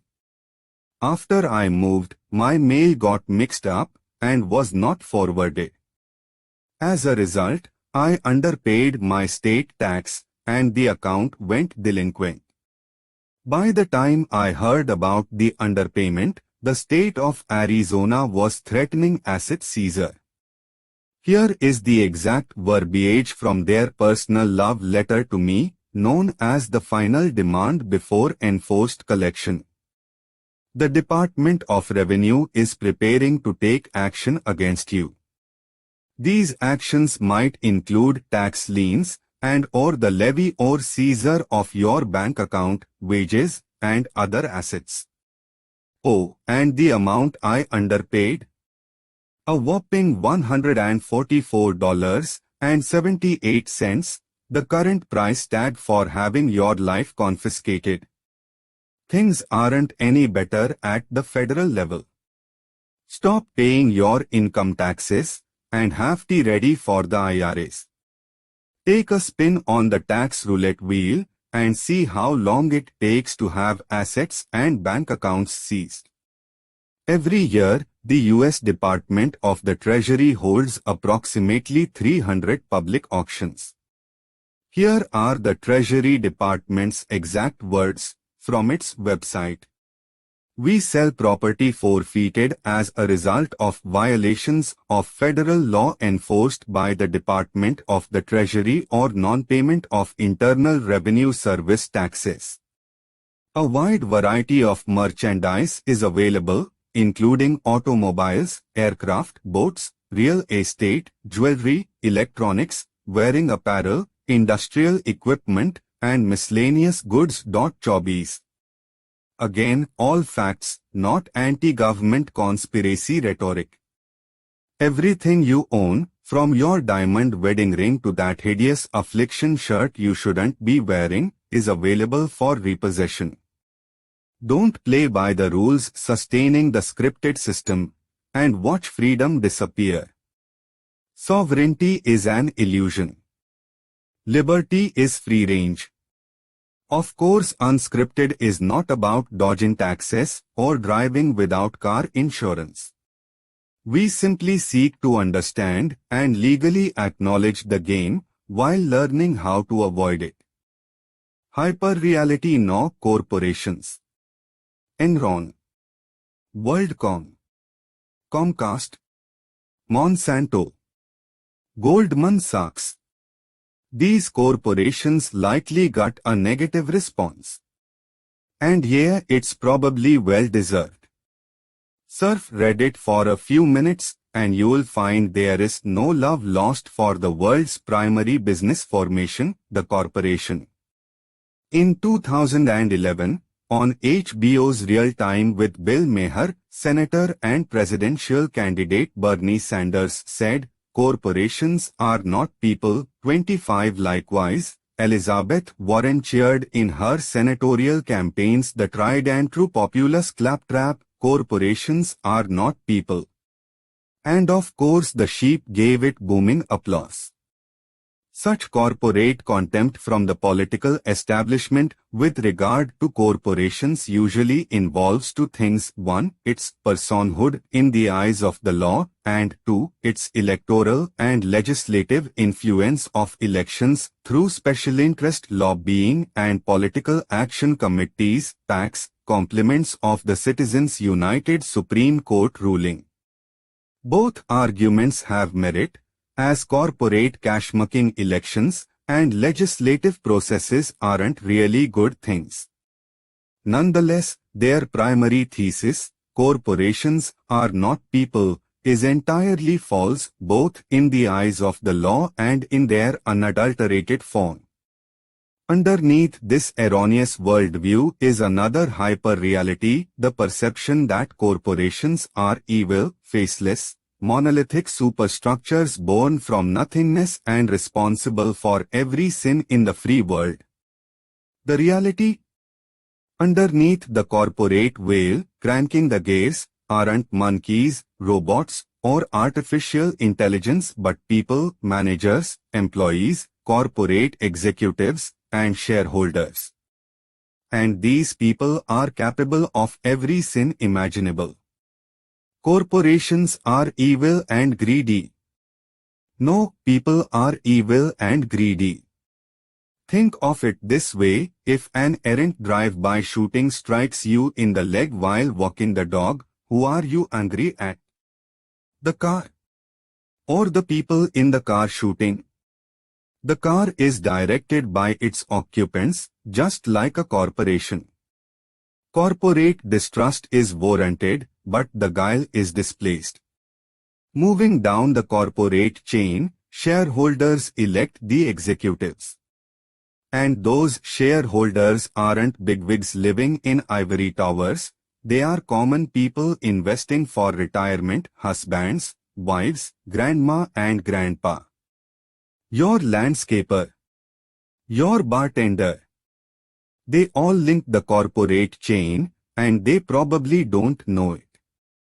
Log on to your E-Trade account and buy a share of Apple Corporation. Congratulations, you, already a corporation, are now a part of another corporation, a shareholder, who gets a vote on directing corporate policy. Anyone who owns a stock, pension shares, IRAs, or retirement funds is entangled in the corporate system. When grandma invests her pension into an ETF or a mutual fund, she is buying corporate shares that make business decisions to the benefit of grandma shareholder. And when grandma's shares appreciate, she's happy and bakes peach cobbler. As for corporate ancestry, humans give birth to them, and the process is entirely gender neutral. Human corporations birth corporate corporations. Behind these corporations are multiple faces who dictate policy, and such policy merely flows downstream. Including my corporate self, I own 4 other corporations. If you buy a book from my corporation and decide it's stinking garbage and want a refund, you get your money back, no questions asked, because I decided that to be the policy.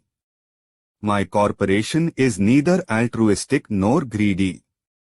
The law says it's separate and its own person, however, it's really just a paper filing with the state, one executing my desires. The ultimate proof that corporations reflect owner beliefs and/or intent came from the landmark Supreme Court case Burwell v. Hobby Lobby. In this case, a Christian-owned business refused to comply with healthcare mandates involving contraception. The court ruled the owners of closely held companies could project their beliefs onto their corporation. Once again, don't get mad at the car, get mad at the people driving the car. So the next time the jackasses at Comcast treat you like trash, Comcast the corporation is not treating you poorly, it's management people who are treating you poorly, starting at the top. Somebody decided you were less important than profit. Somebody decided you get shitlisted while that's not our policy, is the answer to your problem. You see, corporations are people, and the corporation is just another shadow on a cave wall. Shadows are not this issue, it's the people casting them. Which hyperrealities play a predominant role in your life? And will awareness change how you will interact with them in the future? Chapter 9. Temporal Prostitution. Trading good time for bad. Lost time is never found again. Benjamin Franklin, statesman. Sell youthful time now, buy elderly time later. In finance, the time value of money is as fundamental as salt and pepper are to cooking. The gist of time value is that money today is more valuable than money tomorrow. When these calculations are made, future money is discounted and valued less. This is why $10,000 today is more valuable than $11,000 10 years from now. So why is time not discounted the same way? This misuse of time value rolls out the red carpet for our last and crowning hyper-reality, which frames the 2 scripted OS life paths: temporal prostitution, the subordination of time to money, the presumption that time is unlimited and can be fecklessly traded, squandered, and dishonored, while money is piously coveted as a limited resource. Like most scripted hyperrealities, the truth has been blissfully whitewashed. While time's infinite existence might have a spiritual truth to it, mortality changes the science. Once our limited existence is plotted atop an unending string of time, time becomes hyperreal, neither infinite nor abundant. This self-deception makes commodifying time acceptable, like a worthless trinket bought and sold at a swap meet. Philosophically, what is time to you? An age measurement? A way to keep appointments? Unfortunately, time is merciless, and it doesn't care how you define it, how you see it, or how you treat it. It's the undisputed killing champion of the world, racking up over 100 billion wins and 0 losses. No army and no earthly disaster can claim the same. You can't escape time's ravenous siphon, and yet everyone merrily pisses it away without hesitation. At its core, your existence feeds on time just like food and water. Life is rationed by time. Like cotton weaves a shirt or water fills a pool, your life rations embody the breadth of your existence. Non-refillable and non-refundable, time is a fuel tank that perpetually burns, permanently sealed from measurement or manipulation. And while your total life rations are unknown, their daily dispensaries are not. Each of us is gifted with 24 hours or 86,400 seconds per day. No one gets more, no one gets less. How you honor or dishonor these life rations marks the difference between being further entrenched into scripted dogma or escaping it. For instance, know anyone who spends most of their free time in front of a video game? How about the poor sap who spends 2 hours waiting in line for a free hamburger? Few people explicitly work for $3 per hour, but give them a freebie or a savings opportunity at that same rate and you'll have tents lined around the building. Do you think billionaires are pissing their time away on a blog, arguing with strangers on the other side of the country about how some fictional HBO character shouldn't have been killed off? Temporal prostitution is one of the greatest tragedies of humanity. My first temporal prostitution, WTF moment, was a job I had at Sears Roebuck as a $5 per hour stock clerk in the drapery department. Talk about a 16-year-old's nightmare. I was probably the only teenager in the world who could carry on a conversation about valences. Anyhow, Ed Guerrero was my crotchety supervisor who was your classic hawk-eyed micromanager.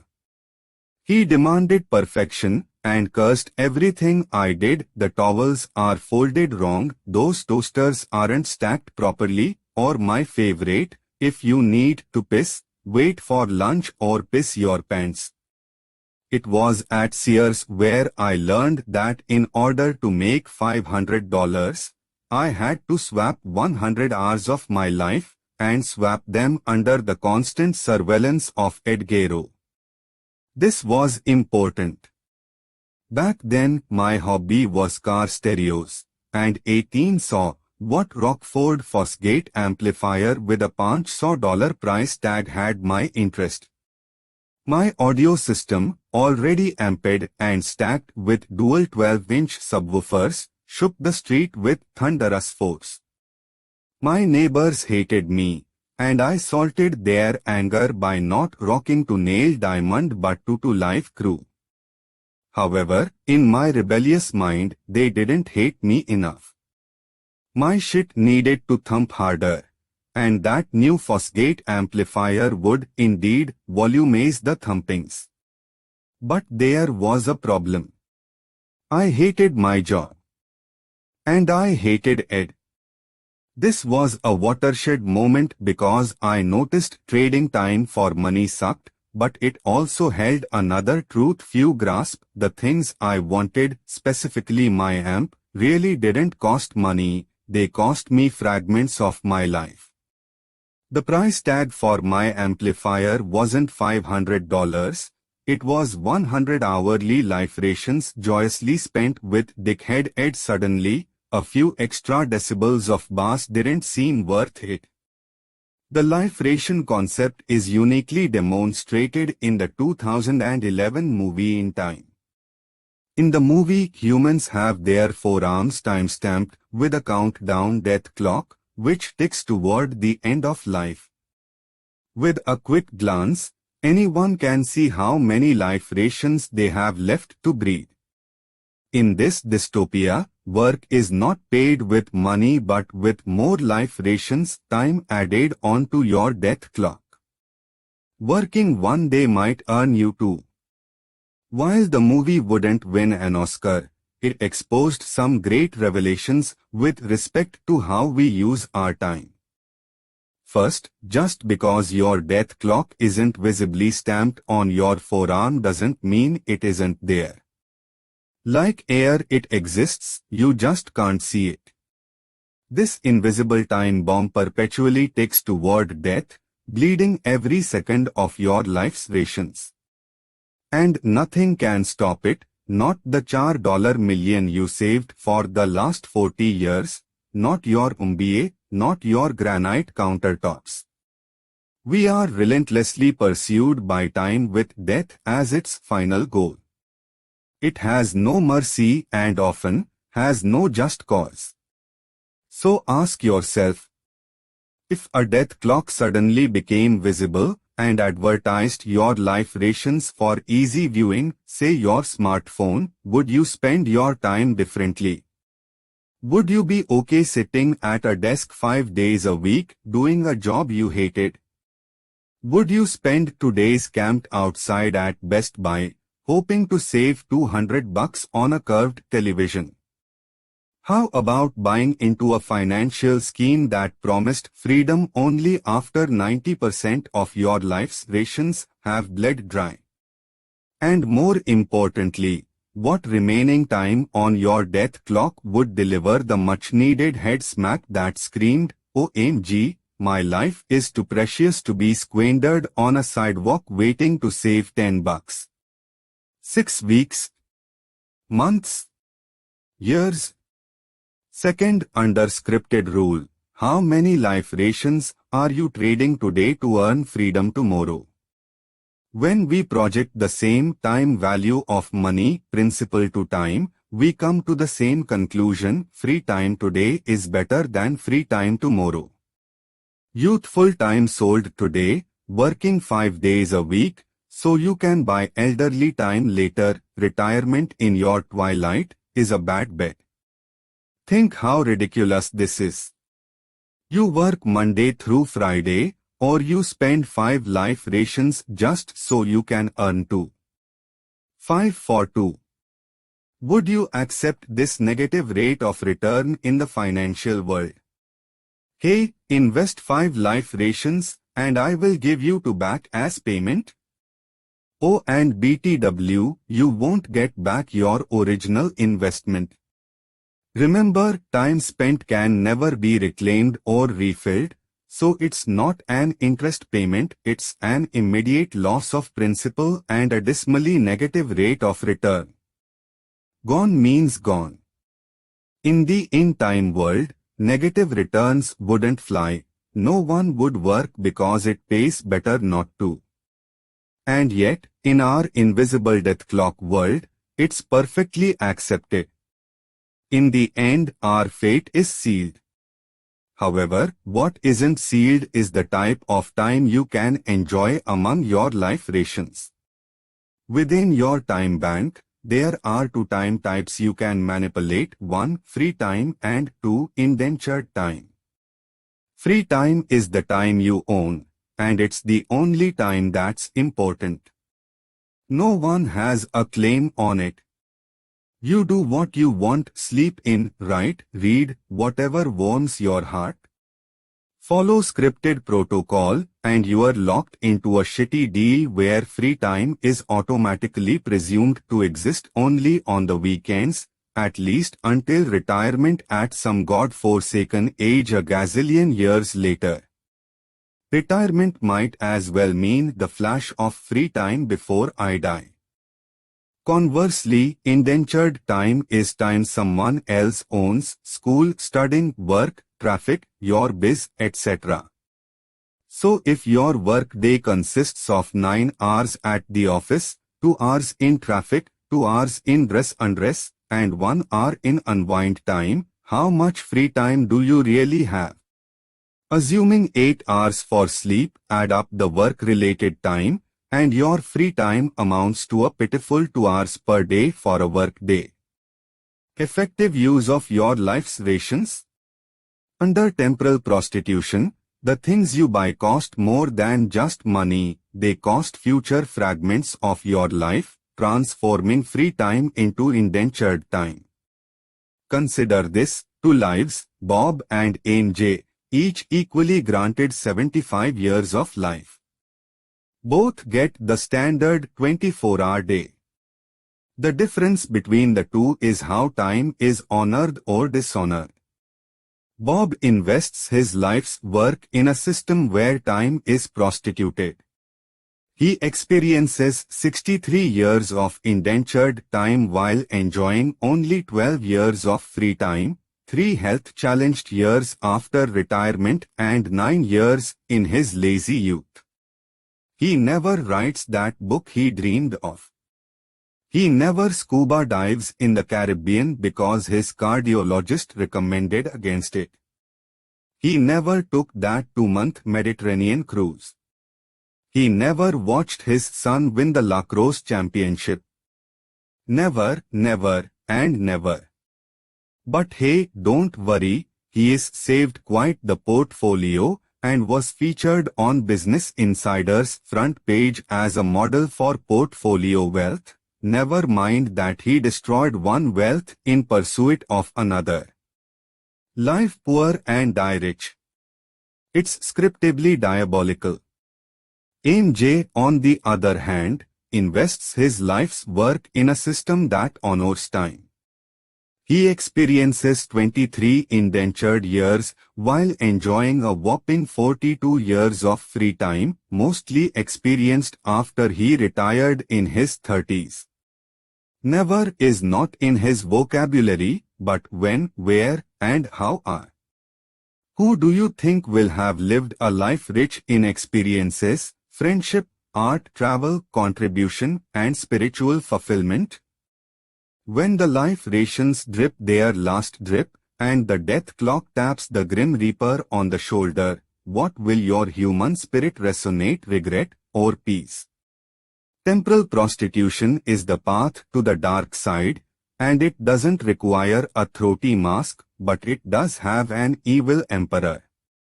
Allow the script to write the rules, and you'll accept the worst trade mankind has ever foisted on intelligent beings, the horrendous, sell good time today so you can buy bad time tomorrow, where 71% of your adult life is routinely dismissed in favor of an elderly promise called retirement. OMFG. And people lap this crap up like it's raining lottery tickets during a prosperity gospel. Only temporal prostitution perfected by the scripted OS can lipstick the worst travesty of humankind and make it as routine as a daily shower. The average lifespan consists of 2.3 billion seconds. The average currency value traded per hour is $220 billion, nearly 11,000% more. Time is scarce, money is not. Chapter 10. The life paths, 2 doors, 1 slaughterhouse, no difference. The individual has always had to struggle to keep from being overwhelmed by the tribe. If you try it, you will be lonely often, and sometimes frightened. But no price is too high to pay for the privilege of owning yourself. Friedrich Nietzsche, philosopher. The illusion of choice, WHO will be your slave master. Temporal prostitution is the escort. Holding your hand with a wink and a smile, it leads to one of 2 doors, a scripted offer you can't refuse. 2 choices where 2 paths lead to 2 different lives. Both paths promise happiness, but don't be fooled. It's another scripted illusion diabolically engineered to keep you on the path to MODL citizenship.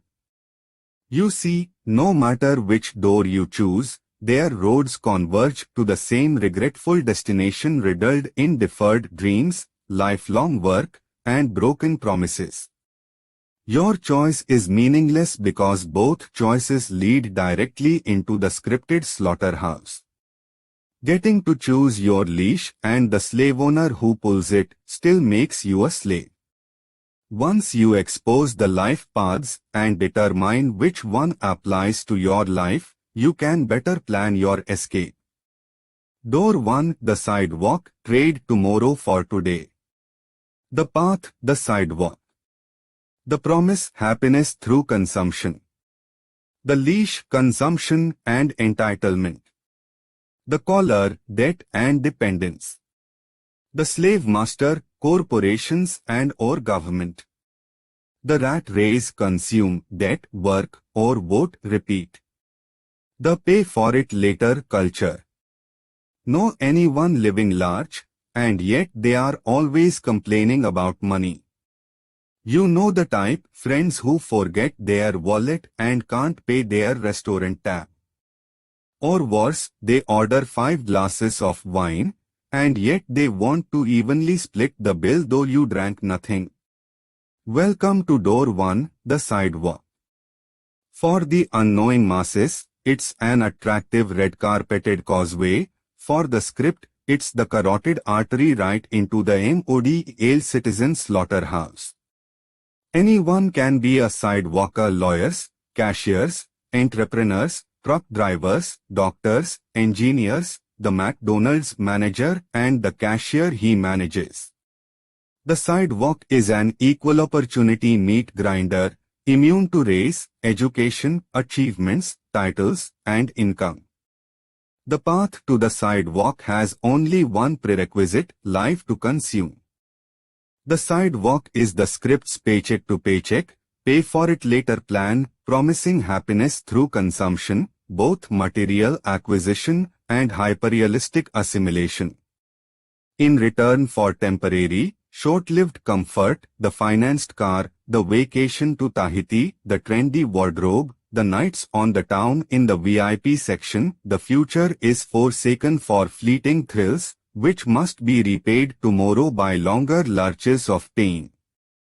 The sidewalk is much like that old drinking quote: when you drink more than you should, you are just borrowing happiness from tomorrow.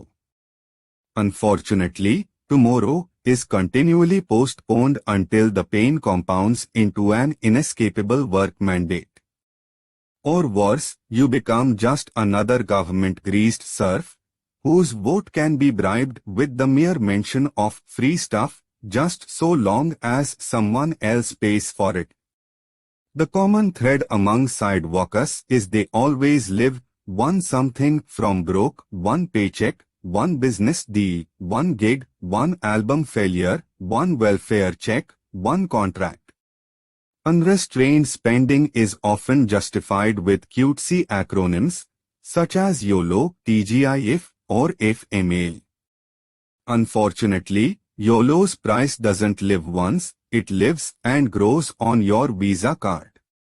As such, a sidewalker has no financial plan other than a relentless pursuit of cash to fund a lifestyle built on credit and yesterday's paycheck. And since a sidewalker's financial plan is about as real as Santa Claus in mid-June, the fiscal future becomes a tenuous gamble reliant on guaranteed employment, government entitlements, and unlikely easy money crapshoots, casino gambling, lottery tickets, frivolous lawsuits, and various other free money fairy tales. Take for example the bankrupt athlete who earned over $50 million during his career. How could he go broke? Again, when consumption is life's banner, it's like being tailed by a hungry bear who drinks time and eats money. And once the real career fizzles, the consumption bear catches up. This is what makes sidewalkers unique. They can be impoverished apartment dwellers or seemingly affluent suburban homeowners. The script doesn't care about gilded cages.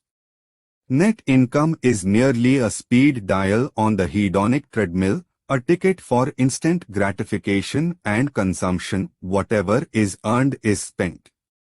Time isn't safe either. Temporal prostitution is a way of life. Always needing to work and always loathing the obligation, sidewalkers routinely waste time in superfluous hyperrealistic proxies, sports, television dramas, internet comment wars. You see, the sidewalker doesn't play the game of life, he spectates. He comments. He opines. He heckles the $1 million athlete from the cheap seats. Culturally plugged in, Sidewalkers can shoot the shit by the water cooler for hours, dispensing a wide variety of opinions: who the Dallas Cowboys should have drafted, how George R.R. Martin should have written Game of Thrones, and how dare Showtime cancel Dexter. Instead of being the best he can be, the sidewalk aspires to be the best copy of someone else, an athlete, a famous person, a fictional character, or some other person not annexed by the script. Consumption, corporations, and debt. Oh my. Bottom line, walk through door 1, and you will be leashed by consumption, collared by debt, and owned by corporations. Simply put, your stuff owns you. This stuff could be your mortgage, your car loan, your credit card debt, your addiction to some stupid HBO drama, your government freebies. No matter what it is, you are owned by your shit, which is owned by your debt, which is either owned or profited by a corporation. So you work for a corporation, everything you buy comes from a corporation, everything you watch is produced by a corporation, and the debt you owe is held by a corporation. Ah yes, as sidewalkers say, the rich get richer. Of course, none of this has been done with your consent. The sidewalk is innocently introduced with college. If you are one of the fortunate who graduated debt-free, congratulations. You have escaped a snare. If you were like me, I financed my education with the government, who not shockingly hands out student debt like candy from a white, windowless van. And then the script's meat hooks claw into you. For the next 4 or 5 years, college teaches you consumption without production. While learning, you consume expensive textbooks, housing, clothes, sundries, food, drink, liquor, and whatever looks and feels good on campus. And don't forget those pre-approved credit cards, an enticing avalanche the moment you roll into the student union. Aren't those banks generous? Again, you are being groomed for consumption, the idea that it's okay to consume in excess of production and that such excess can be paid later. Meanwhile, those losers who skipped college and avoided consumption's snake pit are working while avoiding six-figure debt.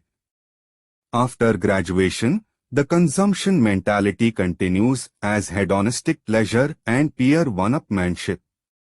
Armed with a new job, new money, and a pile of credit cards, projected success through ego-driven extravagance and conspicuous brand consumption is expected. I know because I fell for the same trap. I deserve to be rewarded for all the hard work in college. And now, because I have a job and a paycheck, I'm going to show the world how successful I am. Throw in social media, and it's consumption's perfect storm. Usually the ruse begins with a new car, of course financed. I remember my last week before college graduation, 4 friends bought new cars simply as a reward for getting a job, and this was before their first day on the job. Then it follows with a new wardrobe, financed, because, gosh golly, you can't drive your Beamer in some off-label rags from Target. Or worse, your job requires a $2,000 suit for every day of the week. Of course, no consumption escapade is complete without the latest iPhone, iWatch, or iToilet financed by any of your half-dozen credit cards. And if you are fortunate to get hired for a job paying better than average, consumption hits overdrive with a townhouse or a condo in Wrigleyville, again, all financed, but this time over 30 years. At this point in your scripted existence, you are probably feeling pretty good about yourself. Unfortunately, it's short-lived with an expiration date. Usually the moment the bills come due, the newness wears off, or the job wears thin.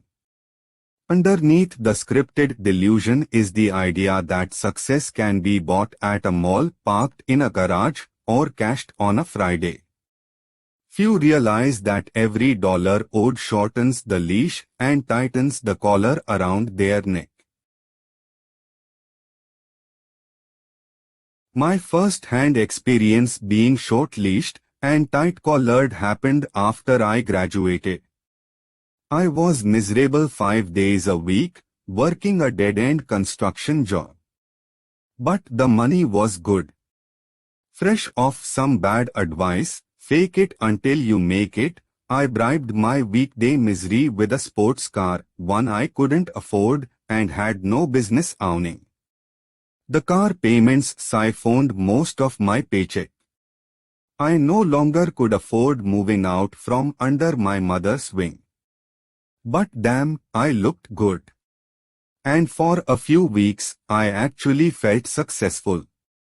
Epic fakery. The problem with my car extravagance wasn't the payments, but the consequences of the payments. It trapped me in a job I hated, a job that sapped my spirit and quarantined my entrepreneurial pursuits. Consumption stole my power to make choices, to be free. I wanted to quit but couldn't. I had debt and it siphoned all my time. Temporal prostitution, anyone. Consumption's self-administered sidewalk trap goes beyond consumption vanity. Looking stylish, you will probably attract a mate, one who has fallen in love with your wonderful public persona fashioned by your consumption mindset. Jenny thinks you look hot in a suit. She loves the Audi convertible and your loft in Buckhead. You are getting older, and you think she's fabulous in bed. The script says, get married, because you know most of your friends are already married and you feel left out. After dating a year or two, you decide to strap on the ultimate consumption accelerator, marriage and a litter of kids. Game over. Scripted life becomes nearly a lock because children necessitate consumption. Let me repeat that, children necessitate consumption, where it's no longer a fashionable choice but a requirement. You need to buy diapers, food, health care, and the latest video game, and you do it for at least 18 years.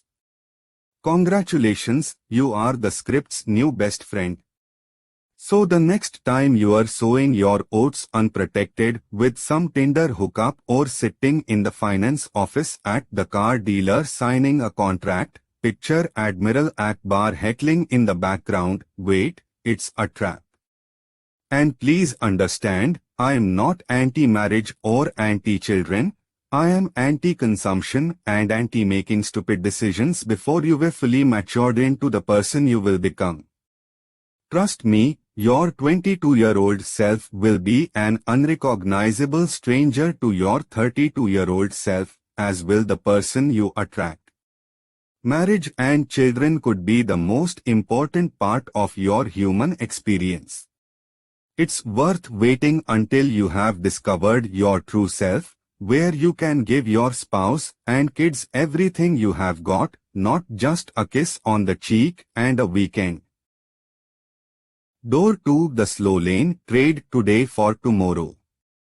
The path, the slow lane. The promise, freedom later through investing. The leash, deprivation. The slave master, time and Wall Street. The collar, hope. The rat race, save, work, invest, wait, repeat. Changing the leash and the collar. After a few years or decades of sidewalk living, you might come to your senses. Once you are responsible for children, it hits that blowing $1,200 on bottle service at the club isn't smart. One look at your credit card balance and your retirement prospects, and you might conclude mistakes were made. Overall, you are a fighter and refuse living with the debt collar. Such suspicions will lead to an investigation, and unfortunately, that investigation leads to the script's door to the slow lane. In fact, the script is counting on it. Generally speaking, the slow lane appears to be a responsible choice because it's pitched by culture, media, and a trillion-dollar financial industry. Like the sidewalk, the slow lane makes promises. Miserly saving and investing today will lead to freedom tomorrow. In other words, incarcerate 90% of your adult life in a job Wall Street scheme so you can hope to enjoy the last 10%. The slow lane is the presumption that decades of gainful employment circumscribed by thrifty living, tortuous saving, and regimented stock market investing will somehow make you a happy millionaire. The financial priesthood and the mainstream mouthpieces have made it clear, if you want a secure retirement and a millionaire portfolio by 65, sacrifice now and put those sacrifices into the stock market. Behind the theory is this backward idea that patience or time can make you wealthy. But wait, didn't we just say time is wealth? Yup, it's like a diet encouraging you to chop off your legs just so you can brag you lost weight. And then, once you have chopped off most of your life, and all that remains is a wealthy octogenarian living on fumes, you can finally retire and hit that bucket list. Thus selling 5 decades of youth full-time so you can buy 10 elderly years sounds smart. If so, I have a bridge. Deprivation and hope. At the heart of the slow lane is a reasonable idea: stop consuming. However, applied within the scripted OS, stop consuming means stop living. Specifically, start depriving yourself. Settle for less. Lower your expectations. Defer spending, defer experiencing vacations, restaurants, movies, and defer life until retirement. While the sidewalker is leashed and collared by consumption and debt, the slow laner is leashed and collared by deprivation and hope. I call it the hope, stop, and wait plan. Sadly, changing paths does nothing but change your corporate master. Whereas a sidewalker is broadly owned horizontally through a variety of corporations, banks, media, consumer products, the slow laner is vertically owned by just one corporate master. Your new corporate owner. Wall Street. You see, whenever you put your financial future into Wall Street's hands, you are essentially saying, hope and time is my plan for financial freedom. For the plan to actually work, think about all the stars needed to align perfectly. Hope I have a job, not just a job but a good job. Hope the economy gives me that good job for the next 50 years. Hope the stock market yields 10% a year and doesn't crash.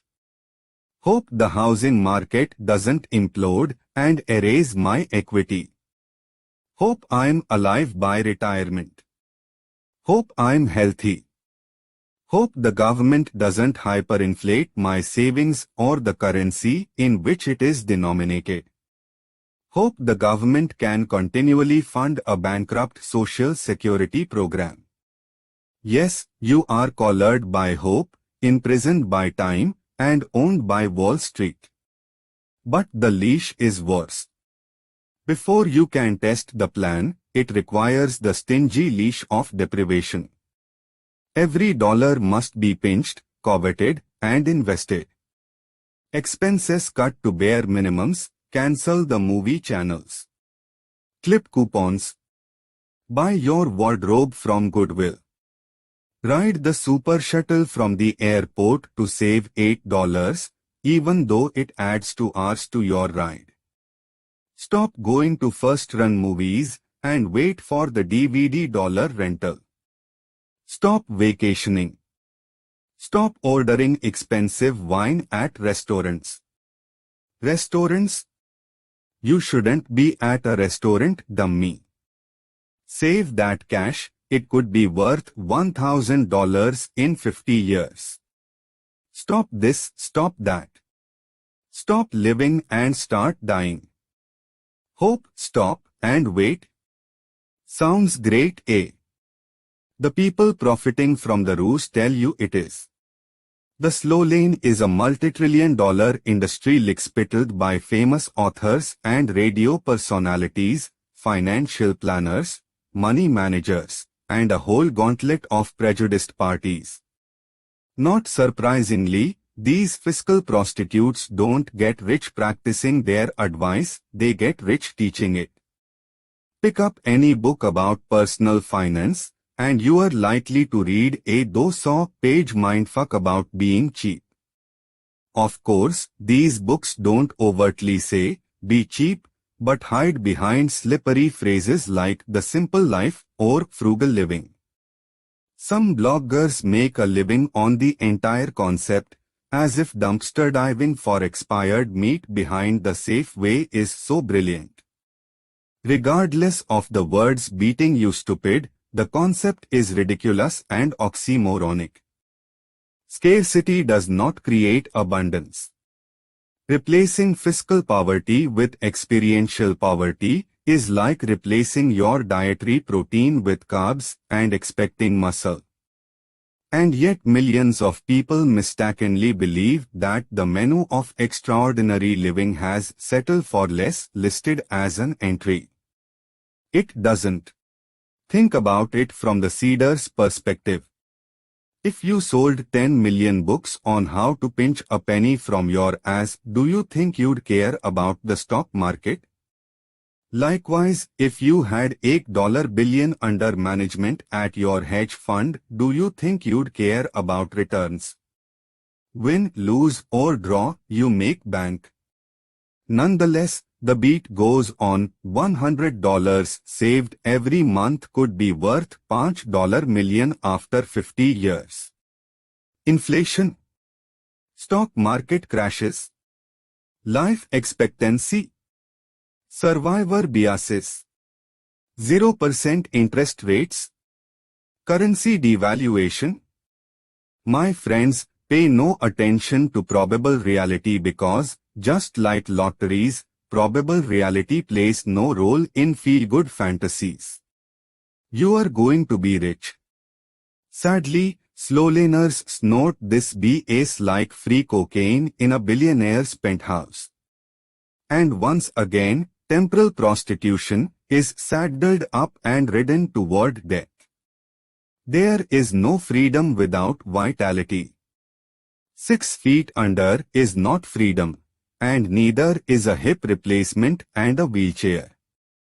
Time, Wall Street, the economy, the job market, the housing market, government incompetence, these things are no better than rolling the dice at Caesar's palace, and at least there you'll feel like a king while snagging a free buffet. Folks, if anyone says you need 4 or 5 decades to earn your freedom, click back, close the browser, unsubscribe, or ask for a refund. The script wants you to hope, stop, and wait because by the time you discover winning at this crap is like snake eyes at the craps table, it's too late. Many who struggle financially have a strong work ethic. The problem is their hard work is being channeled in an ineffective and outdated system. Which scripted door best represents your current life path? And will it lead to your desired dream life? Chapter 11. Distraction, the Ministry of Entertainment.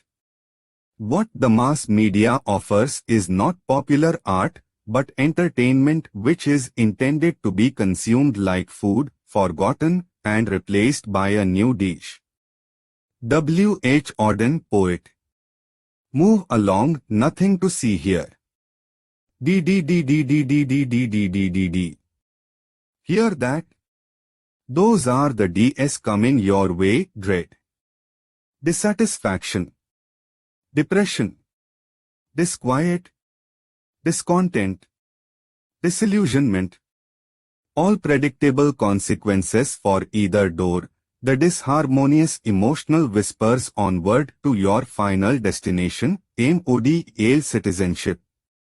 But before embarking, we'd like you to forget about those Ds. Instead, we want you comfortable, entertained and humored. So here is one of the script's many red herrings, a movie. You see, both scripted paths cannot survive without their ministry of entertainment distraction. While we're blissfully preoccupied watching our funny movie while stuffing our face with genetically modified food and being herded toward the slaughterhouse, our minds are being melted into submission. Pay no attention to what's outside the rail car. Negative interest rates. Here is a cat playing with a ball of yarn. 20 trillion in government debt. Check out the celebrity dresses worn at the Oscars. Stock market crumbling. Sign this petition to stop HBO from cancelling The Sopranos. Middle East genocide. May, did you hear Katy Perry's new album? You see, if you are too plumply entertained in hyperrealistic distraction, you are no threat to the paradigms and certainly no threat to the meat grinder awaiting. Just sit back, relax, and focus on your movie because this train is leaving. Unfortunately, distraction's objective is not to keep you entertained. It's to grind life into mediocrity. Autopilot inertia, when both scripted paths seem inescapable and reversing appears impossibly painful. While season 22 of whatever show is hot rolls on, inside your spirit withers. Dreams fade. Life mulls into the trivial and mundane. The pending suicide mission is resigned as fate. Suddenly, instead of talking about goals and dreams, you are talking about how much the Lakers suck this year. Distraction is the medicating cocktail that lets us swallow our ignorant resignation that life will be ordinarily destined for a weekend and a once-a-year vacation. Meanwhile, the clickety-clack of the train tracks count down the years to the last and final stop. Odio citizenry. Chapter 12. Odio citizenry. Serial 666 77 8888. The problem with the rat race is that even if you win, you are still a rat. Lily Tomlin, comedian. The Boulevard of Broken Dreams. Examine any boulevard of broken dreams, and the script marks the center line. Deep within the taproot of our distracted and denied DS rests a hurtful truth that you have been played a fool. You followed the rules exactly as told by your parents, teachers, and peers, outlined by an expensive education, an uninspiring job, a slow or no-growing portfolio, and a flowing credit line. You have the condo, the car, and the credit cards, and yet freedom seems as unlikely as a T-bone steak at a vegan picnic. What happened is painfully obvious. Instead of breaking the mold, you fit the mold. Instead of blazing a trail, you marched with the herd.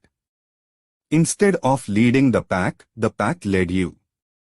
Odio citizenry is the scripted OS's goal where you become a part of an indentured class concocted by either sidewalk or slow lane paths, the final consequence of being pawned in a rigged game that has few winners.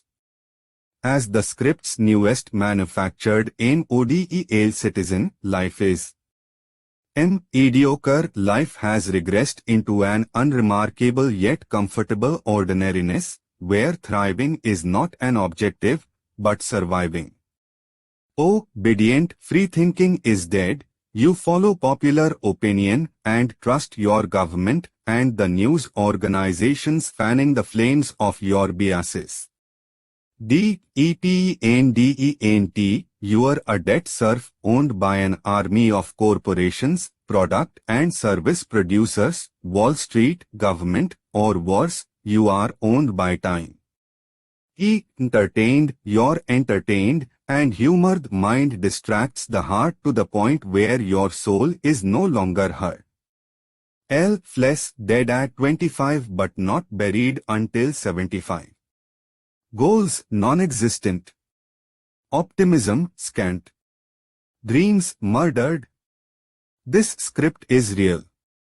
If you are thinking I'm Alex Jones .0, my guess is that the heat isn't hot enough. You see, the scripted OS works its deceit like that poor frog who dies in a boiling pot of water. No one willingly jumps into boiling water. We become suckers to the scheme by comfortably playing in lukewarm water while the heat slowly rises, optimally while showing the latest Hollywood movie while promising free popcorn. The script works its madness similarly. No one aspires to a mediocre life framed by a spiritual suicide. To stomach the heat, the temperature rises slowly, month by month, year by year, until the momentum is too strong to reverse, or worse, you are too old to fight. No matter which road is taken, the outcome is the same. We are livestock held hostage by a corporate cartel, a variety of banks, media conglomerates, product producers, Wall Street money managers, and the ultimate parental corporate duo, your job and your government. Fuck that shit. It's time to own yourself.